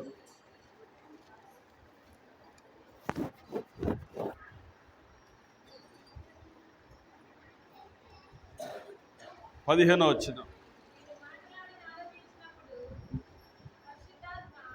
నేను మాట్లాడనారంభించినప్పుడు పరిశుద్ధాత్మ మొదట మన మీదకి దిగిన ప్రకారము వారి మీదకి దిగెను. అప్పుడు యోహాను నీళ్లతో బాప్తిసమిచ్చాను కానీ మీరు పరిశుద్ధాత్మలో బాప్తిసము పొందుదురని ప్రభు చెప్పిన మాట నేను జ్ఞాపకము చేసుకుంటుని. పరిశుద్ధాత్మలో కూడా బాప్తిసం అంటే ఏంటంటే, నీ మాటలు బాగుంటాయి, నీ చూపు బాగుంటుంది, నీ ప్రవర్తన బాగుంటుంది, నీ నడవడి బాగుంటుంది. నీ ఇంటి అడ్రస్ చెప్పినా కానీ ఫలానా వారండి అంటారు. మీకు ఒక దైవజనుడు చెప్పినట్టు మాట ఇప్పుడు చెప్పాలనిపిస్తుంది, చెప్తాను, జాగ్రత్తగానండి. ఒక ఆయన గారు ఒక క్రైస్తవ కుటుంబాన్ని గమనిస్తూ ఉన్నాడు. ఆయన గారు ఒక బ్రాహ్మణ కుటుంబం. వీళ్ళు ఎప్పుడు పాడతారా పాటలనే పాటల కోసం చూస్తూ ఉండేవాడంట. వీళ్ళది వాళ్ళది 3 ఏళ్ల తేడా. వీళ్ళు ఏం చేసేవాళ్ళు, చక్కగా ఆఫీస్కి వెళ్ళి వచ్చి స్నానాలు చేసి బైబిల్లోంచి వాక్యం చదువుకోమని ఒక పాట పాడేవాళ్ళు. ఆ పాట పాడుతున్న మైకులు లేవు ఇళ్ళల్లో కదా, మైకులు లేకుండానే పాడేవాళ్ళు. ఆ చక్కని పాట పాడుతూ ఉంటుంటే వీళ్ళు చక్కగా కిటికీల దగ్గరికి వెళ్ళి వినేవారంట, వాక్యం చెప్పుకునేవారంట. వాళ్ళంతా కుటుంబమే కానీ చర్చ ఏం కాదు. ఆ వాక్యం చెప్తుంటే కూడా ఆ మాటలు బాగుండేనే, ఆ మాటలన్నీ వినేవాళ్ళంట. సరే, వాళ్ళు చర్చికి వెళ్తుంటే వీళ్ళు రోడ్డు మీద నిలబెట్టా చూసేవాళ్ళంట. వీళ్ళ పద్ధతి భలే ఉందనుకుంటా. ఎవరెవరు, ఆయన గారు, ఆయన భార్య, పిల్లలు, కొడుకులు, కూతుళ్ళు చూస్తూ ఉండేవాళ్ళంట. చాలా బాగుంది కదా అనుకునేవాళ్ళంట. సరే, ఒక దినాన అనుకోకుండా ఈ క్రిస్టియన్ కుటుంబానికి ట్రాన్స్ఫర్ వచ్చింది. ట్రాన్స్ఫర్ వచ్చి వెళ్ళిపోతున్నారు. లారీ వచ్చింది, సామాన్ దించి వెళ్తున్నారు. వీళ్ళందరూ చూశారు, చూసి అన్నారు, వీళ్ళు అన్నారు, ఏంటండి మీరు వెళ్తున్నారు అన్నాడు. వెళ్తున్నారంటే ఇల్లు ట్రాన్స్ఫర్ అయిపోతున్నామండి, మేము వేరే ఊరు వెళ్తున్నాము అందుకోసం అని చెప్పాడు. ఎట్టండి సార్, మీరు వెళ్ళిపోతే ఎట్టండి అని చెప్పి వాళ్ళ నాన్న ఏడ్చేస్తున్నాడంట. ఎవరి నాన్న? ఈరోజు అబ్జర్వ్ చేసి ఆయన నాన్న. ఎందుకు సార్ అట్ట ఎడుతున్నారంటే, లేదండి మీరు పాటలు పాడుతుంటే మాకేదో తెలియని ఆనందం కలుగుతుంది, మీరు వాక్యం చెప్తుంటే తెలియని ఆనందం కలుగుతుంది సార్, మీరు వెళ్ళిపోతున్నారు ఏంది సార్ అన్నాడు. ఏం చేస్తాం సార్, ట్రాన్స్ఫర్ అయితే తప్పదు కదండి, మీరు కూడా రేపు ట్రాన్స్ఫర్ అయిపోయి వెళ్ళిపోతే. ఇంతకీ గమనించాల్సినటువంటి మాట ఏంటంటే, ప్రతి వాళ్ళు నన్ను నిన్ను గమనిస్తారు. ప్రభుని నమ్ముకున్నాక, బాప్తిసం తీసుకున్నాక, బోధలు చేస్తున్నాక, పరిచర్య చేస్తున్నాక అందరూ గమనిస్తారు. మనం ఎవడు చూడట్లేదు అనుకుంటాం, దేవుడు పైనుంచి గమనిస్తాడు. లోకంలో కూడా కొందరు గమనిస్తున్నారు. చాలా ఏడ్ చేశారు వాళ్ళని. ఏంటి సార్ మీరు ఇంత అభిమానంతో ఉండరు మా మీద, మరి ఒక్కరోజన్నా చెప్తే మరి దేవుని గురించి చెప్పేవాళ్ళం వచ్చేవాళ్ళం కదంటే. ఇప్పుడైతే మటుకు ఏమైందంటే లారీ వాడిని వెయిటింగ్ చేయించి 4 మాటలు చెప్పి వాక్యం చెప్పి వెళ్ళారంట. రాజమండ్రిలో జరిగింది ఈ విషయం. చాలా ఆశ్చర్యపోయాను నేను. ఈ రోజుల్లో ఎంత భయంకరమైన దినాల్లో వాళ్ళు ఏడుస్తూ వెళ్ళారు. ఈ సమయం ముందుగా చెప్తే ఎంత బాగుండేది సార్, మాకు చాలా దూరం అయిపోయింది. అయితే ఏదేమైనా కానీ ఫోన్లతో మనం మాట్లాడుకుందామని నెంబర్ తీసుకుని వెళ్ళారు. దేవుడు గొప్పోడు. అక్కలారా అమ్మలారా, నీ ప్రవర్తన బాగుంటే దేవుడు నీ మీద పరిశుద్ధాత్మలో బాప్తిసం ఇస్తాడు. నీ ప్రవర్తన బాగుంటే నీ అవసరతలన్నీ ఆయన మహిమలో తీరుస్తాడు. ప్రవర్తన బాగుంటే దేవుడు నిన్ను విడువడు, ఎడబాయడు. ప్రవర్తన బాగుంటే ఆయన దుడ్డుకర, ఆయన దండం నిన్ను ఆదరిస్తుంది. గాఢాంధకారపు లోయలో సంచరించినను ఏ అపాయమునకు భయపడననే మాట నెరవేరుద్ది. ఇంకా కొంచెం మాటలు ఉన్నాయి, అవి కూడా చెప్తాను జాగ్రత్తగానండి.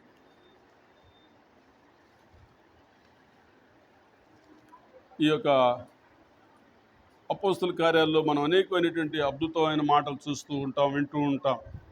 ఇంకా కింద కూడా చాలా ఉన్నాయి, కానీ నేను కొంచెం ముందుకు వెళ్తాను, జాగ్రత్తగా విందాం.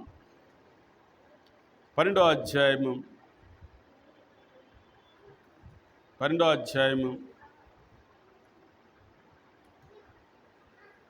5వ వచనం చదవండి. పేతురు చెరసాల్లో ఉంచబడేది. సంఘమైతే అతని కొరకు అత్యాసక్తితో, బాప్తిసం తీసుకునే వాళ్ళు అత్యాసక్తి ఉండాలి ప్రార్థన చేయటానికి, నమ్మటానికి, నమ్మి నడవటానికి. అత్యాసక్తితో ఉన్నటువంటి వారికి అద్భుతాలు చూస్తారు. పేతురుని అనివార్య కారణాల వల్ల చెరసాలు వేస్తే వాళ్ళు ఏం చేశారు తెలిసిన? అత్యాసక్తితో ప్రార్థన చేశారు. ఏమైపోయినాయంట? పునాదులు వర్తనాయి, తలుపులు తెరబడి. అక్క, అన్న, చెల్లి, తమ్ముడు, బాప్తిసం తీసుకుని నీవు ఆ శక్తి లేకుండా తీసుకోమాక. మా నాన్న చెప్పాడు, మా అమ్మ చెప్పాడు, మా కులస్తులు చెప్పారు, మా మతస్థులు చెప్పారు, తీసుకోమాక. ప్రార్థన చేసుకుని తీసుకో, పాపాలు ఒప్పుకొని తీసుకో, నీతో దేవుడు ఏం మాట్లాడాడు అది ఎరిగి తీసుకో. బ్రదర్ మీరు ఎట్లా తీసుకున్నారు బాప్తిసం చెప్పండి అంటారు కదా, నేను చెప్తా ఇప్పుడు మీ కొరకు. నేను చెప్తా జాగ్రత్తగానండి. ఇంచుమించుగా 1984 అనుకుంటా, నల్ల చెరువు అనే ప్రాంతం భయంకరంగా ఉండేది. ఆ రోజులు అన్ని గుడిసెలే. ఎవడో తాగుపోతాడు ఒక ఇల్లు తగలబెడితే అసలు ఊరంతా తగలబడేది ఆ రోజుల్లో. అలాంటి ప్రాంతంలో మేము ఉండేవారం. అలాంటి ప్రాంతంలో మా అమ్మ కూడా ప్రభుని నమ్ముకుంది. నేను చెప్పేవాడిని మా అమ్మనే, ఏందమ్మా అసలు నీకేమన్నా మతి ఉందా లేదా, నాకేమో చక్కగా కృష్ణ అని పేరు పెట్టావు, అసలు కృష్ణుడు ఎట్లుంటాడో చూసావా నువ్వు, మన బ్రహ్మంగారు ఎట్లుంటాడో చూసావా, శివుడు ఎట్లుంటాడో, ఈ దేవుడి పేర్లు చెప్పేవాడు నేను. అరే నాకన్నా నీకేం తెలియదులే పిల్లోడు, నువ్వు అర్ర మాకు యేసుప్రభు గొప్ప దేవుడురా అని చెప్పేది మా అమ్మ. ఎందుకో తెలుసండి, మా అమ్మ చనిపోయి బ్రతికింది. ఒకటి శారీరకంగా చనిపోయి బ్రతికింది, రెండోది ఆత్మీయంగా కూడా చనిపోయి బ్రతికింది. మా అమ్మని గురించి నేను చెప్పే మంచి మాట ఏంటంటే, ఎక్కడికైనా వెళితే అందరి తల్లులు జన్మనిస్తారు, నా తల్లి నా కొరకు పునర్జన్మనిచ్చింది. ఎందుకు చెప్తున్నాను ఈ మాట అంటే, ఏ తల్లిదండ్రులు పిల్లల కొరకు అంత కన్నీరు గార్చి ప్రార్థన చేసిన వాళ్ళు నేను ఇప్పటికి కూడా చూడట్లా. ఓ రోజు రాత్రి నేను 3ంటికి లేచా. అప్పటికే నేను ఆ రోజుల్లో చుట్ట కూడా 5 పైసలే. చుట్ట పట్టుకొని బీడీ పట్టుకోవడం కానీ, సిగరెట్ పట్టుకోవడం కానీ తీసుకొని తిరుగుతూ ఉండేవాడిని పిల్లోడిగా. మా అమ్మ చూసి, ప్రభువా, భర్తని దూరం చేసావు, నువ్వు దేవుడు అని నాకు తెలిసావు, ఈ బిడ్డలను దూరం చేస్తావా, దుష్టుడికి అప్పగిస్తావని అత్యాశక్తితో ప్రార్థన చేసేది. సరే, ఏం జరిగిందయ్యా అంటే, నేను 3ంటికి లేచా అనుకోకుండా. నేను వచ్చింది 12ంటికి బయట నుంచి, 3ంటికి లేచా. మమ్మ ప్రాణం చేస్తుంది. ఎక్కడ చేస్తుందని అడగరా? అప్పుడు నులక మంచాలు కదండి. ఇప్పుడంటే మనందరికీ డబుల్ కాట్ మంచాలు వచ్చినాయి, కానీ నులక మంచం ఇక్కడికి వచ్చి ఏడుతూ ప్రార్థన చేస్తుంది. నేను లేచా. ఇది నీకేం బట్టి నా దగ్గరికి వచ్చి ప్రార్థన చేస్తున్నావు అంటే, మనిషి మరణానికి గ్యారంటీ లేదు. నువ్వు చేసే పనులు, నువ్వు వెళ్ళొచ్చే గొడవలు చూస్తే నువ్వు ఎవరిని చంపుతావో ఎవడు నిన్ను చంపుతాడో నాకు తెలియట్లేదయ్యా. నాలో అంత మూర్ఖత్వం ఉండేది. నేను అప్పుడప్పుడు నా చెయ్యిని చూసుకుంటూ ఉంటా, ఈ చెయ్యి ఆ రోజులు అట్లా ప్రవర్తించిందని. అప్పుడప్పుడు చెయ్యిని చూసుకుంటూ ఉంటే మా ఆవిడ అంటది, ఏది చెయ్యి చూస్తున్నారంటే దీనికి ఒక కథ ఉందిలే అంటుంటా. మా అమ్మ ఎంత ఏడ్చి ప్రార్థన చేసేదో. సరేలే అని చెప్పి నేను మా అమ్మని ఏమనేవాడిని కాదు, వెళ్ళిపోయేవాడిని పక్కే. ఎందుకమ్మా నువ్వు ఈ రంగు ఎడుతావు, నీకోసమే రా అంత ఒక రోజైతే. సరేలే ఏదో చెప్తుందిలేని నేను వెళ్ళిపోయి, గుంటూరుకి రండి, శ్రీనివాసరావు తోట రామనామ క్షేత్రం అని ఒకటి ఉంటుంది, పెద్ద గుడి. ఆ గుడిలో బొమ్మలు ఉంటాయి. నేను ఆ రోజు అక్కడికి వెళ్ళాను. ఏందా ఈ బాబు ఇంత భయంకరంగా ఉంది ఇది అన్న. పాపాలు చేసిన వాళ్ళే నూనెలు ఇస్తారు, కోస్తారు రంపాలతో అన్నాడు. పాపాలు చేసిన వాడికి ఇంత శిక్ష ఉంటుందా అని రౌండ్ తిరిగా ఆ గుడి మొత్తం. సరే, నల్లజరువు వచ్చా. అదంతా అయిపోగానే అక్కడ మైకి పెట్టి ఒక ఆయన సువార్త చెప్తున్నాడు నడి రోడ్లో. ధనవంతుడు పరలోకం వెళ్ళాడా, లాజరు పాతాళం వెళ్ళాడా అనే దాని మీద సంభాషణ. ఇంతకీ ధనవంతుడు ఆడికి వెళ్ళాడు, నరకానికి వెళ్ళాడు. లాజరు పరలోకానికి వెళ్ళాడు. యేసుక్రీస్తు నందున్న వారు పరలోకం వెళ్తారు, యేసుక్రీస్తు లేనివాడు నరకానికి వెళ్తాడు అనగానే అక్కడికి వెళ్ళి వచ్చాను. ఇది ఒకటి అక్కడికేమో అది చూసి వచ్చాను, ఇక్కడికి రాగానే ఈ ప్రసంగం. ఇంకా నా చెమట్లో పట్టిపోవటం కాదు. సరే, ఈ నాకున్నటువంటి బట్ట తడిసిపోయినాయి. ఇది ఇందిరా బాబు, ఇది నిజమేనా మా అమ్మ చెప్పేది అనిపించింది. నన్ను ఎవరు ఆకర్షించారనుకున్నారు? మా అమ్మ ద్వారా నన్ను దేవుడు ఆకర్షించాడు. మా ఇంటికి ఆర్ఆర్కే మూర్తి గారు వచ్చి, మీ అబ్బాయి ఎంత చందాలంగా ఉంటాడో అంత గొప్పగా సువార్త చెప్తాడమ్మా అన్నాడు. ఒక నీతిమంతుల పలుకులు మా ఇంట్లో పలికిని నా మీద. జాన్ గారు కూడా చెప్పాడు, ఆర్ఆర్కే మూర్తి గారు చెప్పారు. ఇంకా ఎంతోమంది దేవుని సేవకులు మా ఇంటికి వచ్చి, కాంతమ్మ గారు మీరు భయపడమాకండి, మీరు ఎంత ఏడుస్తారో మీ అబ్బాయి అంత సంతోషమైన పంటగా. ఇప్పటికి కూడా నాకు ఆ మాట ఉంటుంది.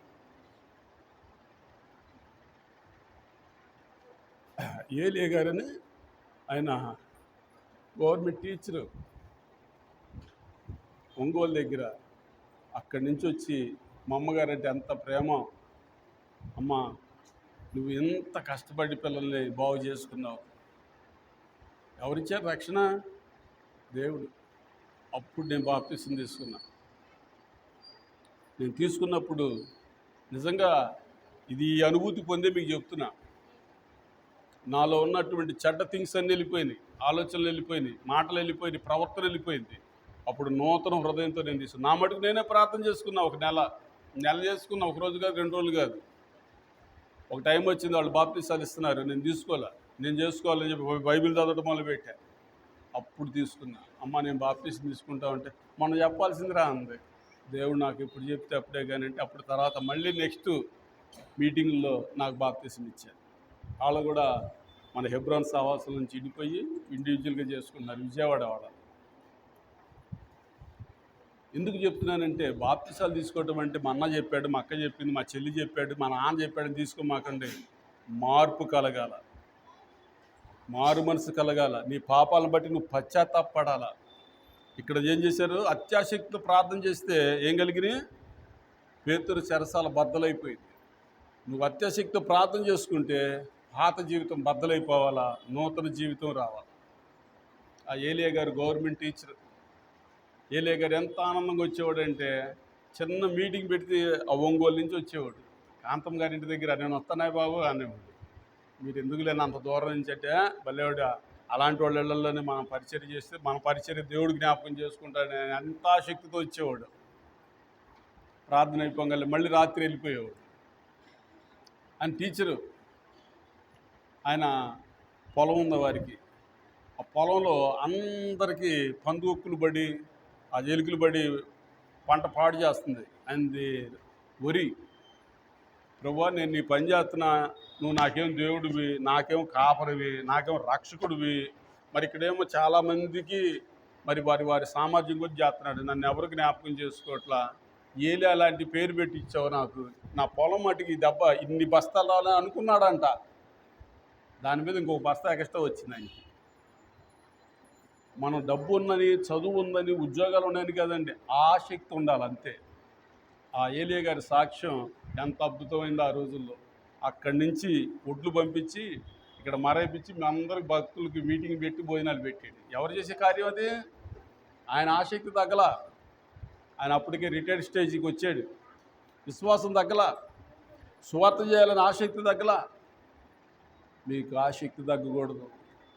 విశ్వాసం ముందు నిలకడగా ఉండాలి, పౌరుషం గలవారై ఉండాలి. మీరు చేసే పనులన్నీ కూడా పట్టుదల కలిగి చేయాలి, ప్రేమతో చేయాలి. ఇంకా మాట్లాడండి, నేను ముగించాలనిపిస్తుంది. ఇంకో మాట చెప్తాను, జాగ్రత్తగానండి. ఈ మాటలు కూడా చూడండి ఎంత బాగుంటాయో.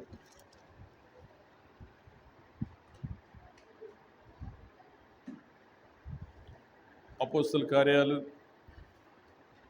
13వ అధ్యాయం. అనేకసార్లు విని ఉంటారు, చెప్పి ఉంటారు కూడా ఈ మాటలు. 23వ వచనం చదవండి. అపోస్తల కార్యాలు 14:23. అతని సంతానము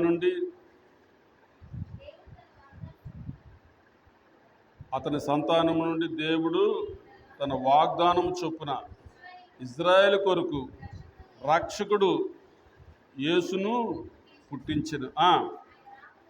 ఆయన రాకముందు యోహాను ఇజ్రాయేల్ ప్రజలందరికీ మారు మనసు విషయమై బాప్తిసము ప్రకటించింది. ఏం చేశాడంట? మారు మనసు విషయమై బాప్తిసము ప్రకటించాడు. మీ అందరికి కూడా ఇక్కడ బైబిల్ క్లాసులు తీసుకొని ఉంటారు, మరి ఇక్కడ పరిచర్య చేసేటువంటి పెద్దలు మీకు కూడా కొన్ని మాటలు చెప్పి ఉంటారు. మారు మనసు విషయమై బోధ చేయటం, ఎలా తీసుకోవాలో, బాప్తిసం ఎందుకు తీసుకోవాలా మీకు తెలుసా?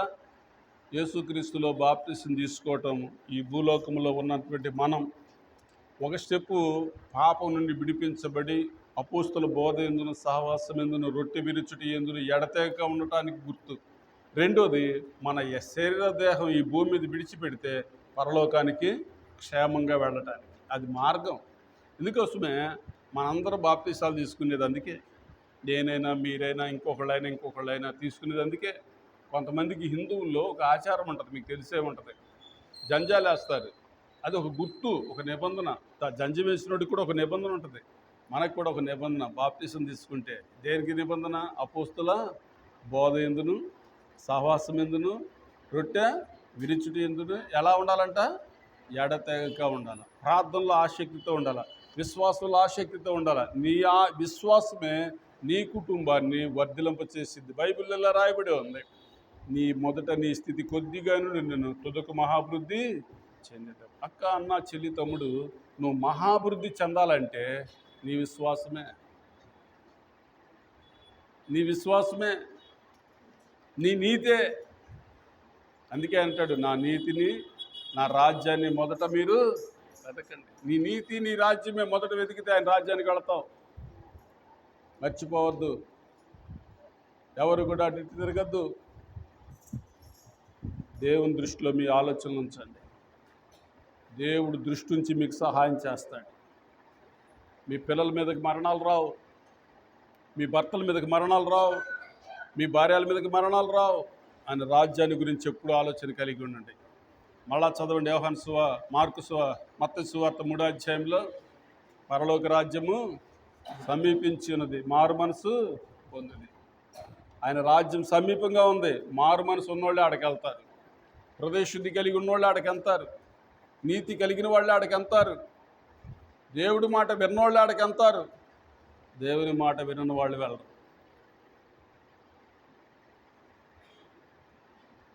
నన్ను గురించి నా బోధన గురించి సిగ్గుపడిన వారే ఆడికి వెళ్తారు, అందరు వెళ్ళరు. చాలామందికి దేవుని మాటలు చెప్పడానికి కూడా భయం, సిగ్గు.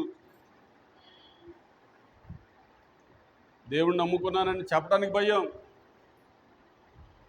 సువార్త చెప్పడానికి భయం, సాక్షి చెప్పడానికి భయం, బైబిల్ పట్టుకురావడానికి భయం, దేవునితో నడవడానికి భయం. పాపంతో నడుస్తున్నారు సిగ్గు లేకుండా, శాపగ్రస్తమైన క్రియలతో నడుస్తున్నారు సిగ్గు లేకుండా. దేవుని మాటలకి చెవులు ఇవ్వట్లేదు, కానీ పాప మాటలకి మటుకు చెవులు ఇస్తున్నారు. ఏం జరిగిద్దో నేను చదువుకున్నా, అవన్నీ చెప్పడానికి టైం లేదు, చెప్పను, మరోసారి చెప్తా. ఎంత డేంజరో చెడు మాటలు మనం వినటం వల్ల. ఈరోజు నేను ఇంకొక మాటలు కలిగి ఉన్నాను, అవి చెప్తాను. చూడండి, యెషయా గ్రంథం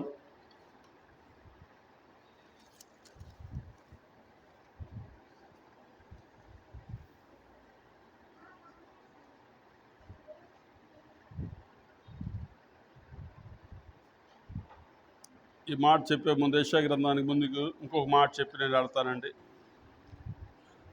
అపోస్తల కార్యాలు 13వ అధ్యాయం 26వ వచనం కూడా చదువురా తల్లి.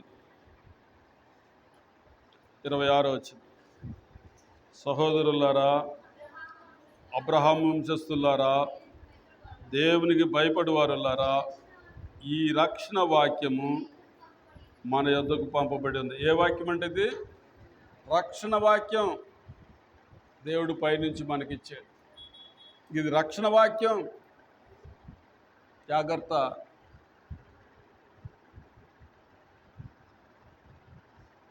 మీరు అందరు నాకెలా చూస్తున్నారు కదా, మీకు ఒక మంచి మాట చెప్తారు, జాగ్రత్తగానండి. గవర్నమెంట్ వారు మనందరికీ ఒక్కొక్క కుటుంబానికి ఒక్కొక్క ఎకరం పొలం, ఒక్కొక్క 500 గజాల స్థలం ఇస్తున్నారనుకోండి, మనం ఎంత జాగ్రత్తగా ఉంటాం? ఎంతో జాగ్రత్తగా ఉంటాం. దాని గురించి ఎంక్వైరీ చేసుకుంటాం, ఏ సమయంలో ఇస్తారు, ఎప్పుడు ఇస్తారని. ఇచ్చినాక ఆ పత్రాలు ఎంత జాగ్రత్త పెడతాం. అదేంటి? పొలం ఇచ్చారు, 500 గజాల స్థలం ఇచ్చారు, ఆ కాగితాలు చాలా జాగ్రత్తగా పెట్టుకుంటాం. బైబిల్లో రాయబడి ఉంది, మీ రక్షణ భయముతోనూ వణుకుతోనూ కాపాడుకొనుడి. ఇక్కడ కూడా అదే రాస్తున్నాడు, ఈ రక్షణ వాక్యము మన యొద్దకు పంపబడి ఉన్నది. ఈ రక్షణ వాక్యం. అందుకోసమే ఇంత గొప్ప రక్షణను మనం నిర్లక్ష్యం చేసిన ఎలాగూ తప్పించుకుందామంటాడు హెబ్రీ పత్రికలో. ఇంత గొప్ప రక్షణను మనం నిర్లక్ష్యం చేస్తే ఎలాగూ తప్పించుకుందాం. ఇంకో మంచి మాట చెప్తాను మీకు. యెషయా గ్రంథం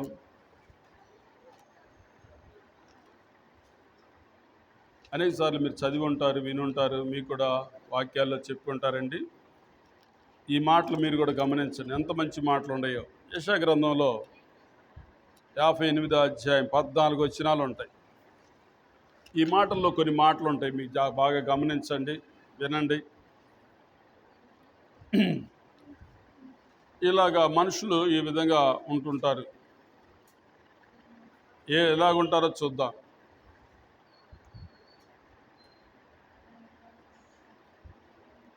నాలుగో వచనం,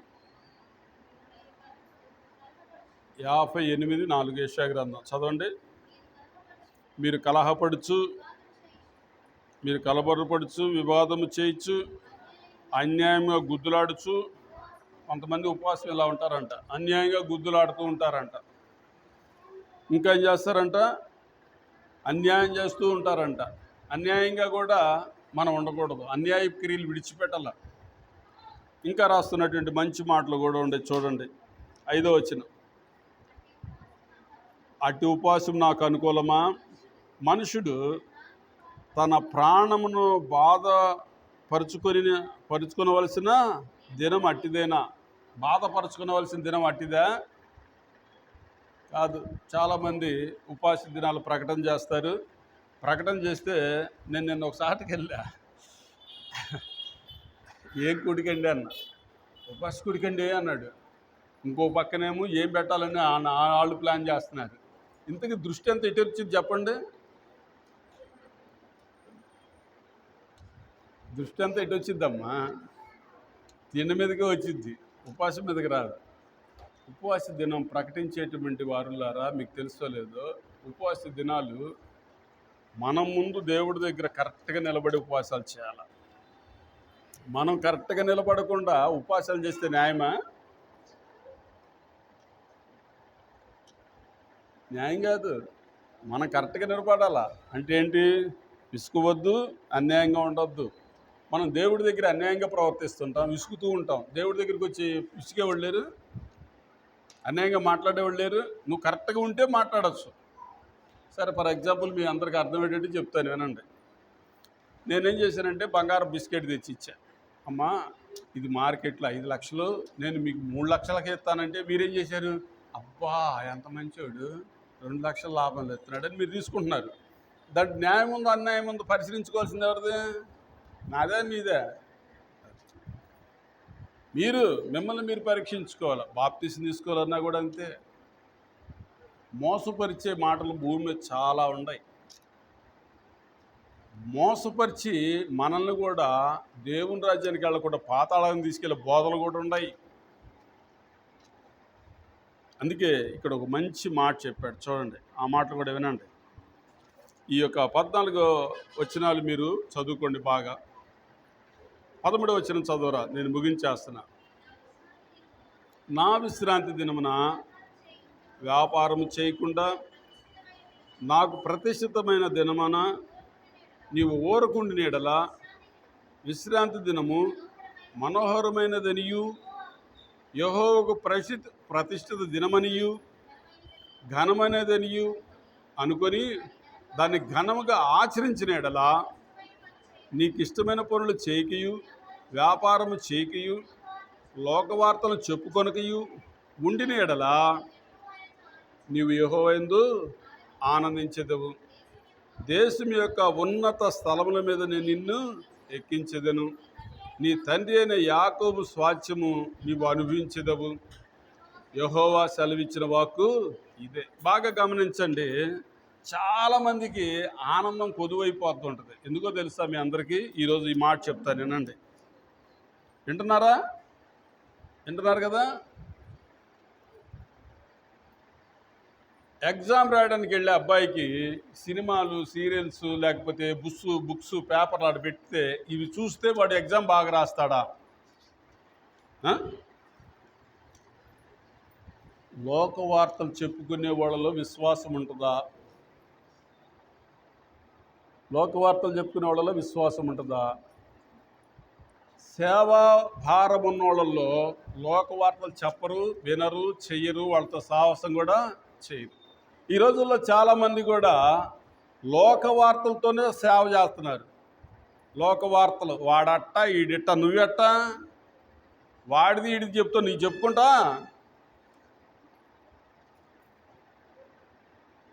నీ ఈపి నీకు అందదు, అందరికీ కావాలి నీకు. లోకవార్తలు చెప్పుకోవడం వల్ల ఏం దొరుకుతుందో తెలిసినా ఆనందాలు కొదువైపోతున్నాయి.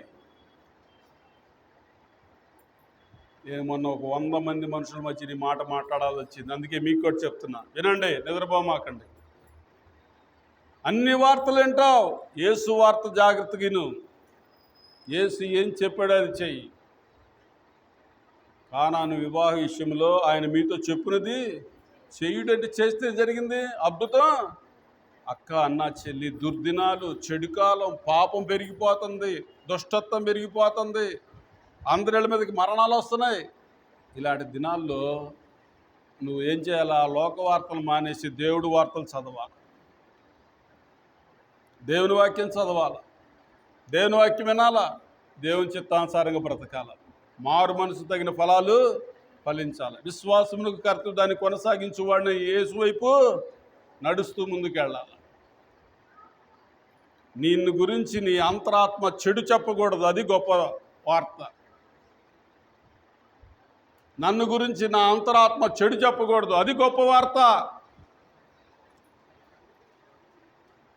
లోక వార్తలు చెప్పుకుంటే ఏం పోతుందంట?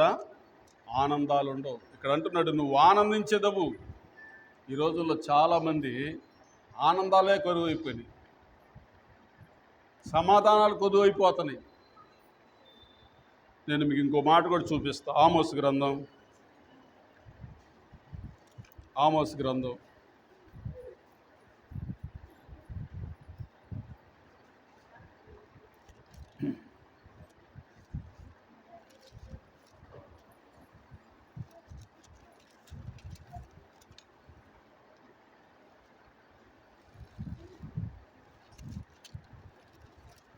'ఆమోస్' గ్రంథంలో అనేక పర్యాలు మీరు చదివి ఉంటారు, విని ఉంటారు.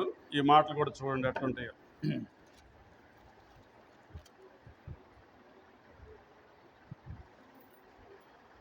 'ఆమోస్' గ్రంథం 3వ అధ్యాయం, 4వ అధ్యాయం, 5వ అధ్యాయంలో మంచి మంచి మాటలు ఉంటాయి. ఈ మాటల్ని మీకు చదివి వినిపిస్తాను, జాగ్రత్తగా వినండి. 3వ అధ్యాయము 10వ వచనంలో ఒక మాట ఉంటుంది, చదవండి. వారు నీతి క్రియలు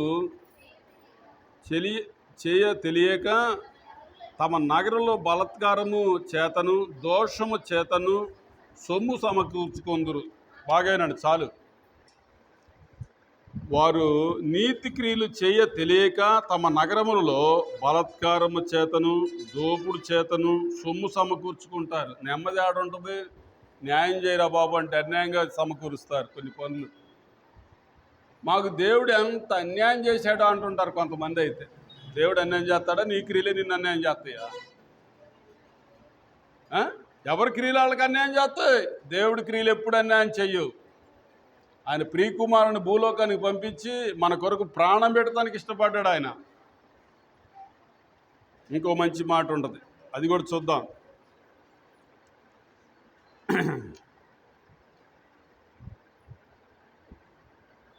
4వ అధ్యాయము 7వ వచనం చదవండి.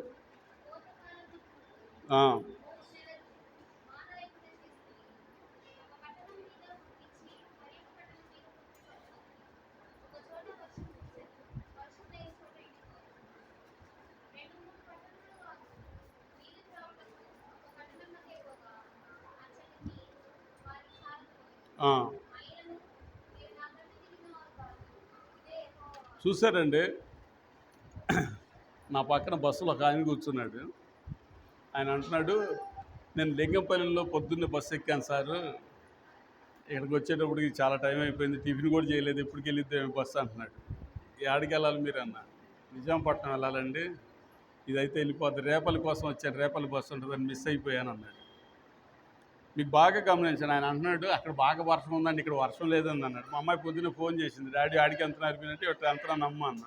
ఇక్కడ బాగా వర్షం పడుతుంది రాత్రి నుంచే, మీరు ఇప్పుడు ఎంతనారన్న. ఇక్కడ కూడా పొద్దున్నే ఎట్టగట్టిన ముబ్బు పట్టింది గుంటూరులో. వాళ్ళేంద్ర బాబు కూడికి ఎంతనాము, పొద్దున్నేమో ఒకటేమో చావు కబురు పెట్టారు, అటు వెళ్ళాలా ఇటు వెళ్ళాలా. నేను ఇది మామూలు టైంలో రాలా, ఈ టైంలో వచ్చింది. అది మానేయాలి ఇది మానేయాలా? చెప్పండి, ఏది మానేయాలా? రెండు ఇంపార్టెంటే కదా. ఒక జనన దినం కంటే ఒక మరణ దినం మేలు బైబిల్లో ఉంది. అయితే ఆమె 3 సార్లు పడక మీదకి వెళ్ళి మళ్ళీ రికవర్ అయ్యారు. దేవుడి దయ. వారు తమ ప్రయాసలు మాని విశ్రాంతి తీసుకున్నారు. సరే ప్రభువా, మరి పరిచర్యకి అంటున్న ఆటంకాలన్నీ దూరం చేసి సమాధానంగా నడిపించే ప్రార్థన చేసుకుని వచ్చాను. నాకు కూడా అత్యంత సన్నిహితులు అమ్మ యేసుదయ్యం గారు. మాకు ఒక అతను నేర్పినటువంటి గొప్ప మాట ఏంటంటే,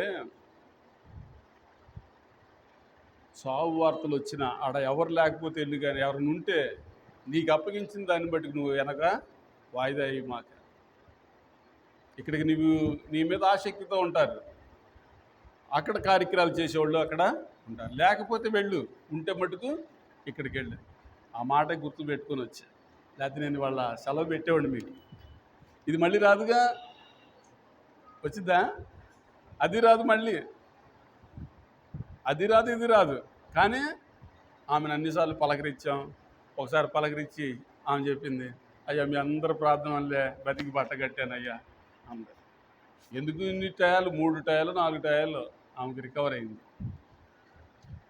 సరే, ఇప్పుడు గమనించండి, వారికి ఇచ్చట వారికి అచ్చట వారికి చాలకపోయాను, అయినను మీరు నా తట్టు తిరిగిన వారు కారు. ఇదే దేవుని తట్టు తిరగకపోతే ఇబ్బందులు కూడా అంతే ఉంటాయి జీవితాల్లో. అన్యాయాల చేతను దేవుని తట్టు తిరగకుండా కొన్ని పనులు చేస్తే ఎన్ని నష్టాలో ఈ యొక్క ఆమోస్ గ్రంథంలో రాయబడి ఉంది. ఇంకో మాట కూడా ఉంది. ఇవన్నీ ఎరిగి మాలాంటి వాళ్ళు దేవుని యొక్క ఆత్మ మీకు బోధిస్తే మీరు వాళ్ళ మీద ఎలా ఉంటారో కూడా చూద్దాం. 5వ అధ్యాయము, ఆమోస్ గ్రంథం 5వ అధ్యాయము 9వ వచనం. ఆయన పేరు యెహోవా, బలాఢ్యుల మీదకి ఆయన నాశనము తెప్పింపగా దుర్గములు పాడగును. అయితే గుమ్మములో నిలిచి బుద్ధి చెప్పు వారి మీద జనులు పగబడతారు. బాగా వినండి, మంచి చెప్పేవారి మీద పగబట్టేవాళ్ళు కూడా ఉన్నారు. యేసుప్రభు లోకరక్షకుడిగా వచ్చి ఉపకారాలు చేస్తే యేసుప్రభుని సిలువేసింది ఈ లోకం. ఈ లోకం ఆచారాలు, ఈ లోక పద్ధతులు, ఈ లోక జ్ఞానం, ఈ లోక తెలివితేటలు. ఈ ఎన్నేళ్ళు ఉంటారయ్యా అంటే 100 ఏళ్ళకి ఎక్కువ, 102కి తక్కువ. దేవుడు యుగయుగాలు ఉన్నవాడు. నాకు ముందుగా నాకు వెనక వేరెవరు లేరు.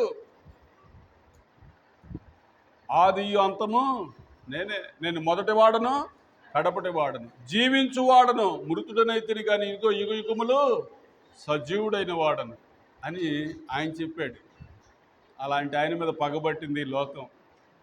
ఆ పగ నుండి నిన్ను నన్ను తప్పించి రక్షించడానికి లోకరక్షకుడుగా వచ్చాడు. ఏం చెప్తున్నాడు? ఎంత చక్కని మాటలో చూడండి. అయితే గొమ్ములో నిలిచి బుద్ధి చెప్పు వారి మీద జనులు పగపట్టుదురు, యథార్థంగా మాట్లాడు వారిని అసహించుకుంటారు. జనులు యథార్థంగా మాట్లాడేవాళ్ళని కూడా అసహించుకుంటారు. బైబిల్లో ఉన్న వాక్యాలు వివరంగా తీసి చెప్పేవారిని కూడా అసహించుకుంటారు. అనుకూలమైనటువంటి బోధలు కావాలా, అనుకూలమైనటువంటి ప్రవర్తన కావాలా. జాగ్రత్త, పరలోక రాజ్యంలో మనం వెళ్ళాలా, జీవగ్రంథంలో మన పేరు ఉండాలా. ఇక్కడ ఎన్నాళ్ళు ఉంటావేంది? ఎన్నాళ్ళు ఉంటాం? మన పేరేంటో తెలిసిన యాత్రికులము, ప్రయాణికులము, అతిథులము. నీడంత స్థిరంగా ఉన్నవాడు ఎవడు లేడు. ఇంకొక ఆయన అంటాడు, నీటి మీద బుడగ వంటి వారం, చాద నుండి జారు బిందువు లాంటి వారం, త్రాసు మీద ధూళి వంటి వారం అని ఇలా అన్నారు. ఎవరి వారి యొక్క అనుభవాలను బట్టి దేవుడు వారితో పలికించిన మాటలు ఉన్నాయి. అలాంటి వారమైన మనము ఈ శరీరాశికి, నేత్రాశికి, జీవడమ్మానికి ఇష్టపడిపోయి ఆ రాజ్యాన్ని పోగొట్టుకొని పాతాళానికి వెళ్తున్నారు.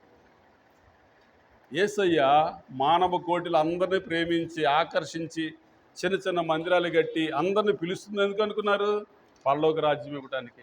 పరలోక రాజ్యం సమీపించినది మారు మనసు పొందుడి.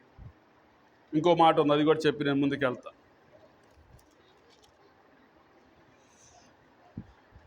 మీరు బాగా గమనించండి, వినండి. ఆమోస్ గ్రంథం 6వ అధ్యాయము,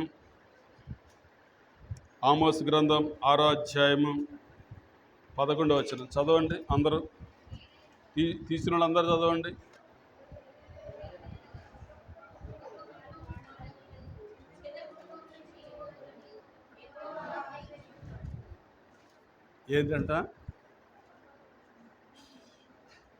ఏంటంట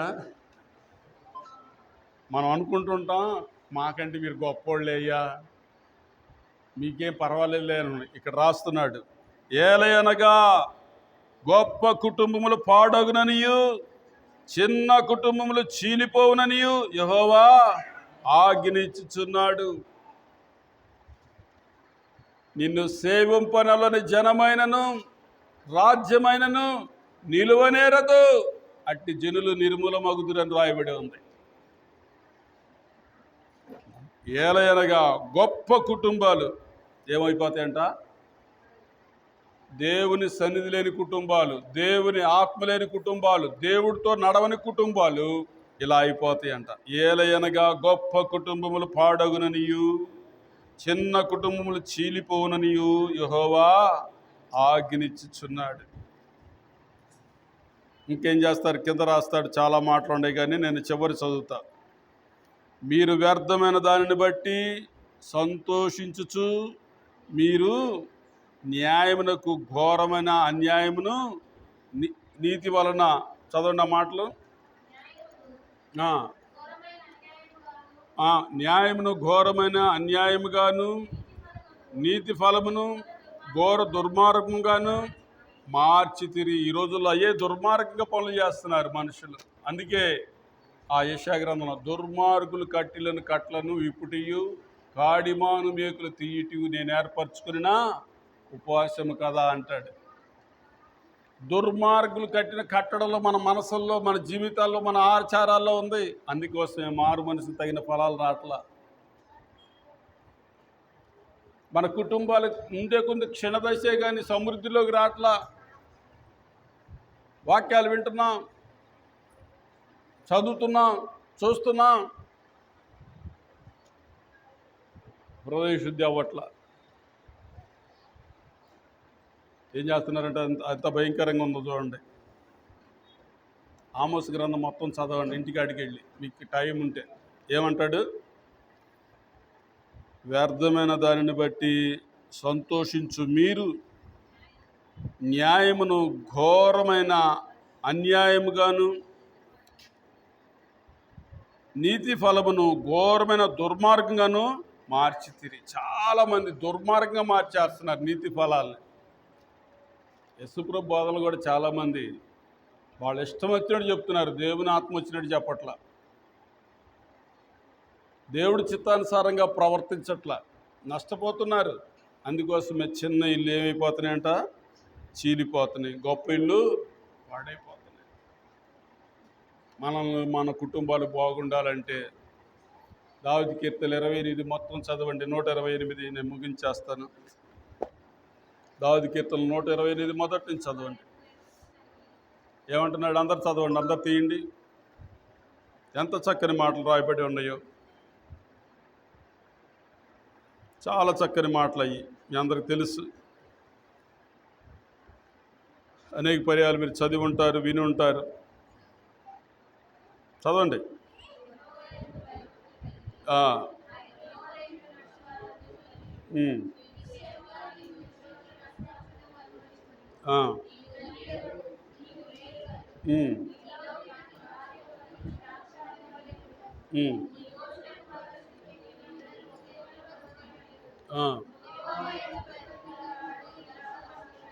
ఈ మాట చూడండి, 4వ వచనం ఎంత బాగుందో. యెహోవాయందు భయభక్తులు గలవాడు ఇలాగునా నువ్వు, నీ కుటుంబం ఆశీర్వదించబడిద్ది. మారు మనసు పొంది బాప్తీసం తీసుకుంటే ఆశీర్వదించబడతావు. నీ మనస్సాక్షిలో ఉన్న దుర్మార్గతను తీసేసుకుంటే మారు మనసు పొంది ఆశీర్వదించబడతావు. కింద రాస్తాడు, సియోనులో నుండి యెహోవా నిన్ను ఆశీర్వదించును. నీ జీవిత కాలం అంతా యెరూషలేమునకు క్షేమం కలుగుట చూచెదవు. నీ పిల్లలను నీవు చూచెదవు. ఇజ్రాయేలు మీద సమాధానం ఉండదు కాక. ఈరోజు మన పిల్లలు మనం చూడలేకపోతున్నాం. నేను ఒకళ్ళ ఇంటికి వెళ్ళి ప్రార్థన చేయడానికి, ఆడి గురించి ఎత్తమాకండి, ఇంకెందుకులే కానీ మీరు అంటున్నారు. ఎందుకంటే ఆడి గురించి ఎత్తద్దంట, ఆడి గురించి ఎత్తద్దు అంటున్నారు. ఎవరి గురించి ఎత్తేనమ్మా? నేను మీ పెద్ద అబ్బాయి ఉన్నాడు, ప్రార్థన చేస్తా ఉన్నాడు. ఎత్తమాకండి అసలు ఆడి గురించి. దేవుని ఆత్మ లేకపోతే అలానే అయిపోతాయి. అందుకే నేను చెప్తా, ఎక్కడికి వెళ్ళినా ఆత్మ కలిగించే ఐక్యతను కాపాడుకుంటే ఎందుకు మనము శ్రద్ధ కలిగిన వారమై ఉండాల. కుటుంబం ఐక్యతగా ఉండాల, సంఘం ఐక్యతగా ఉండాల. నీ మటుకు నీవు దేవుడి క్రియలు కలిగి ఐక్యతగా ఉండాల. చెడు రాకుండా చూసుకో. మొదటి మాట భలే ఉంటుంది, మీరు ఎలా చదువుతున్నారో కానీ ఇలా రాయబడి ఉంటుంది. ఆయన త్రోవలెద్దు నడుచు వారందరూ ధన్యులు, అప్పుడు నిశ్చయముగా నీ చేతుల కష్టార్జితము అనుభవిస్తావు. ఈ రోజుల్లో ఎవరి చేతుల కష్టార్జితం వాళ్ళు తినలేకపోతున్నారు. కష్టపడుతున్నాడు, తినలేకపోతున్నారు. కారణం ఏంటో తెలుసా? నీతిని అవినీతిగాను, న్యాయాన్ని అన్యాయంగాను, ఘోర దుర్మార్గంగాను నడుస్తున్నారు. మాటలు, వాళ్ళ చూపులు. మీ నోటితో పరుల మాటలు మాట్లాడి పాపాలు చేయమాకండి. అమ్మ, దేవుడి దయ వల్ల వాళ్ళు ఎట్టన బతుకుతున్నారే, బాగా వర్దిలుతున్నారు. నీకేం తెలుసు? నువ్వు తెలుసు అట్ట, నీకు తెలుసా? వాళ్ళకి తెలియకపోతే ఇలా చెప్పేసి పాపం కట్టుకునేవాళ్ళు ఎంతమంది? నాకు ఒక అమ్మ, ఇదివరకు ఇట్లా బీఎస్సీ బీఈడి చదివిన వాళ్ళు పెళ్లి చేసుకునేవాళ్ళు పిల్లలు. వాళ్ళిద్దరు పెళ్లి చేసుకున్నారు. నేను అప్పుడు ఒక సాట ఉండ. అమ్మాయి ఏడుస్తుంది. ఎందుకమ్మా ఏడుతున్నావు అన్న. ఏంటి అంకులు, మేమేదో దేవుడి దయ వల్ల బీఎస్సీ బీఈడి చదువుకున్నాం, మరి మా ఇంట్లో వద్దమ్మంటే పెళ్లి చేశారు, పాప పుట్టింది. పాప పుట్టితే పక్కింటి వాళ్ళు వచ్చి కాకి పిల్ల పుట్టగాక కోకిల పిల్ల పుట్టిద్దాన్ని ఎగ్గిస్తున్నాడు అంకుల్ అంది. ఏమాయట రామా అన్న. ఏంటే అన్నాడు. ఏమయ్యా, పుట్టించేవాడు దేవుడు, పుట్టించిన బట్టి ఆనందించేవాడు పిల్లలు, మధ్యలో నీకెందుకు లేనిపోయిన పాపాలు మోసుకుంటావు? నీకు తెలుసో లేదో, పరుణ్ణి నువ్వు ఎగతాళి చేసినా హేళన చేసినా నీకు అలాంటి వాళ్ళు కూడా దొరకరన్న. తప్ప నిజమా? మీకు కూడా చెప్తున్నా, ఎవరిని ఎగతాళి చేయమాకండి. పుట్టించే దేవుడే. మీరు నమ్మరు, ఇద్దరు పిల్లలకి బీఎస్సీ బీఈడి టీచర్లు ఉద్యోగాలు వచ్చింది. వీడు ముఠావాడు కూలి పని చేస్తే కానీ గడవదు, వీడు వాళ్ళని ఎక్కిరెత్తున్నాడు. కొంతమందికి అంతే, ఏముండదు, మాటల మటుకు వదిలేస్తారు, లేనిపోయిన భారాలు మోసుకుంటారు. నీ మాటను బట్టి అపరాధివనియు, నీ మాటను బట్టి దుష్టుడు అని తీర్పు తీర్చుదు అని రాయబడి ఉంది బైబిల్లో కూడా. మన మాటలను బట్టి మనకు తీర్పులు ఉన్నాయి, మీకు తెలుసో లేదు. ప్రతి మాట తీర్పులోకి వచ్చిందని కూడా రాయబడి ఉంది. జాగ్రత్త. బైబిల్ పట్టుకున్నటువంటి వారులారా, బాప్తిసం తీసుకుంటున్నటువంటి వారులారా, దేవుని మందిరానికి వచ్చిన వారులారా, ఈ లైట్ ఎట్ట వెలుగుతుందో నీ జీవితం అలా ఎలగాల దేవుని వాక్యంలో. అప్పుడు నువ్వు ధన్యుడు, నీకు మేలు కలిగిద్ది.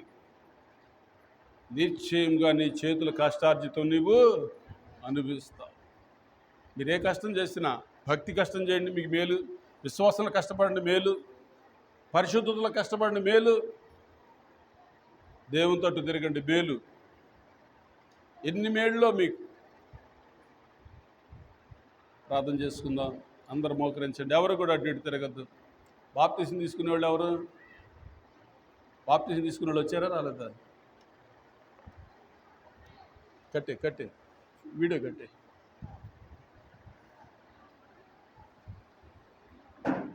బాప్తిసం తీసుకునే వాళ్ళు ఎవరు? ఇద్దరా?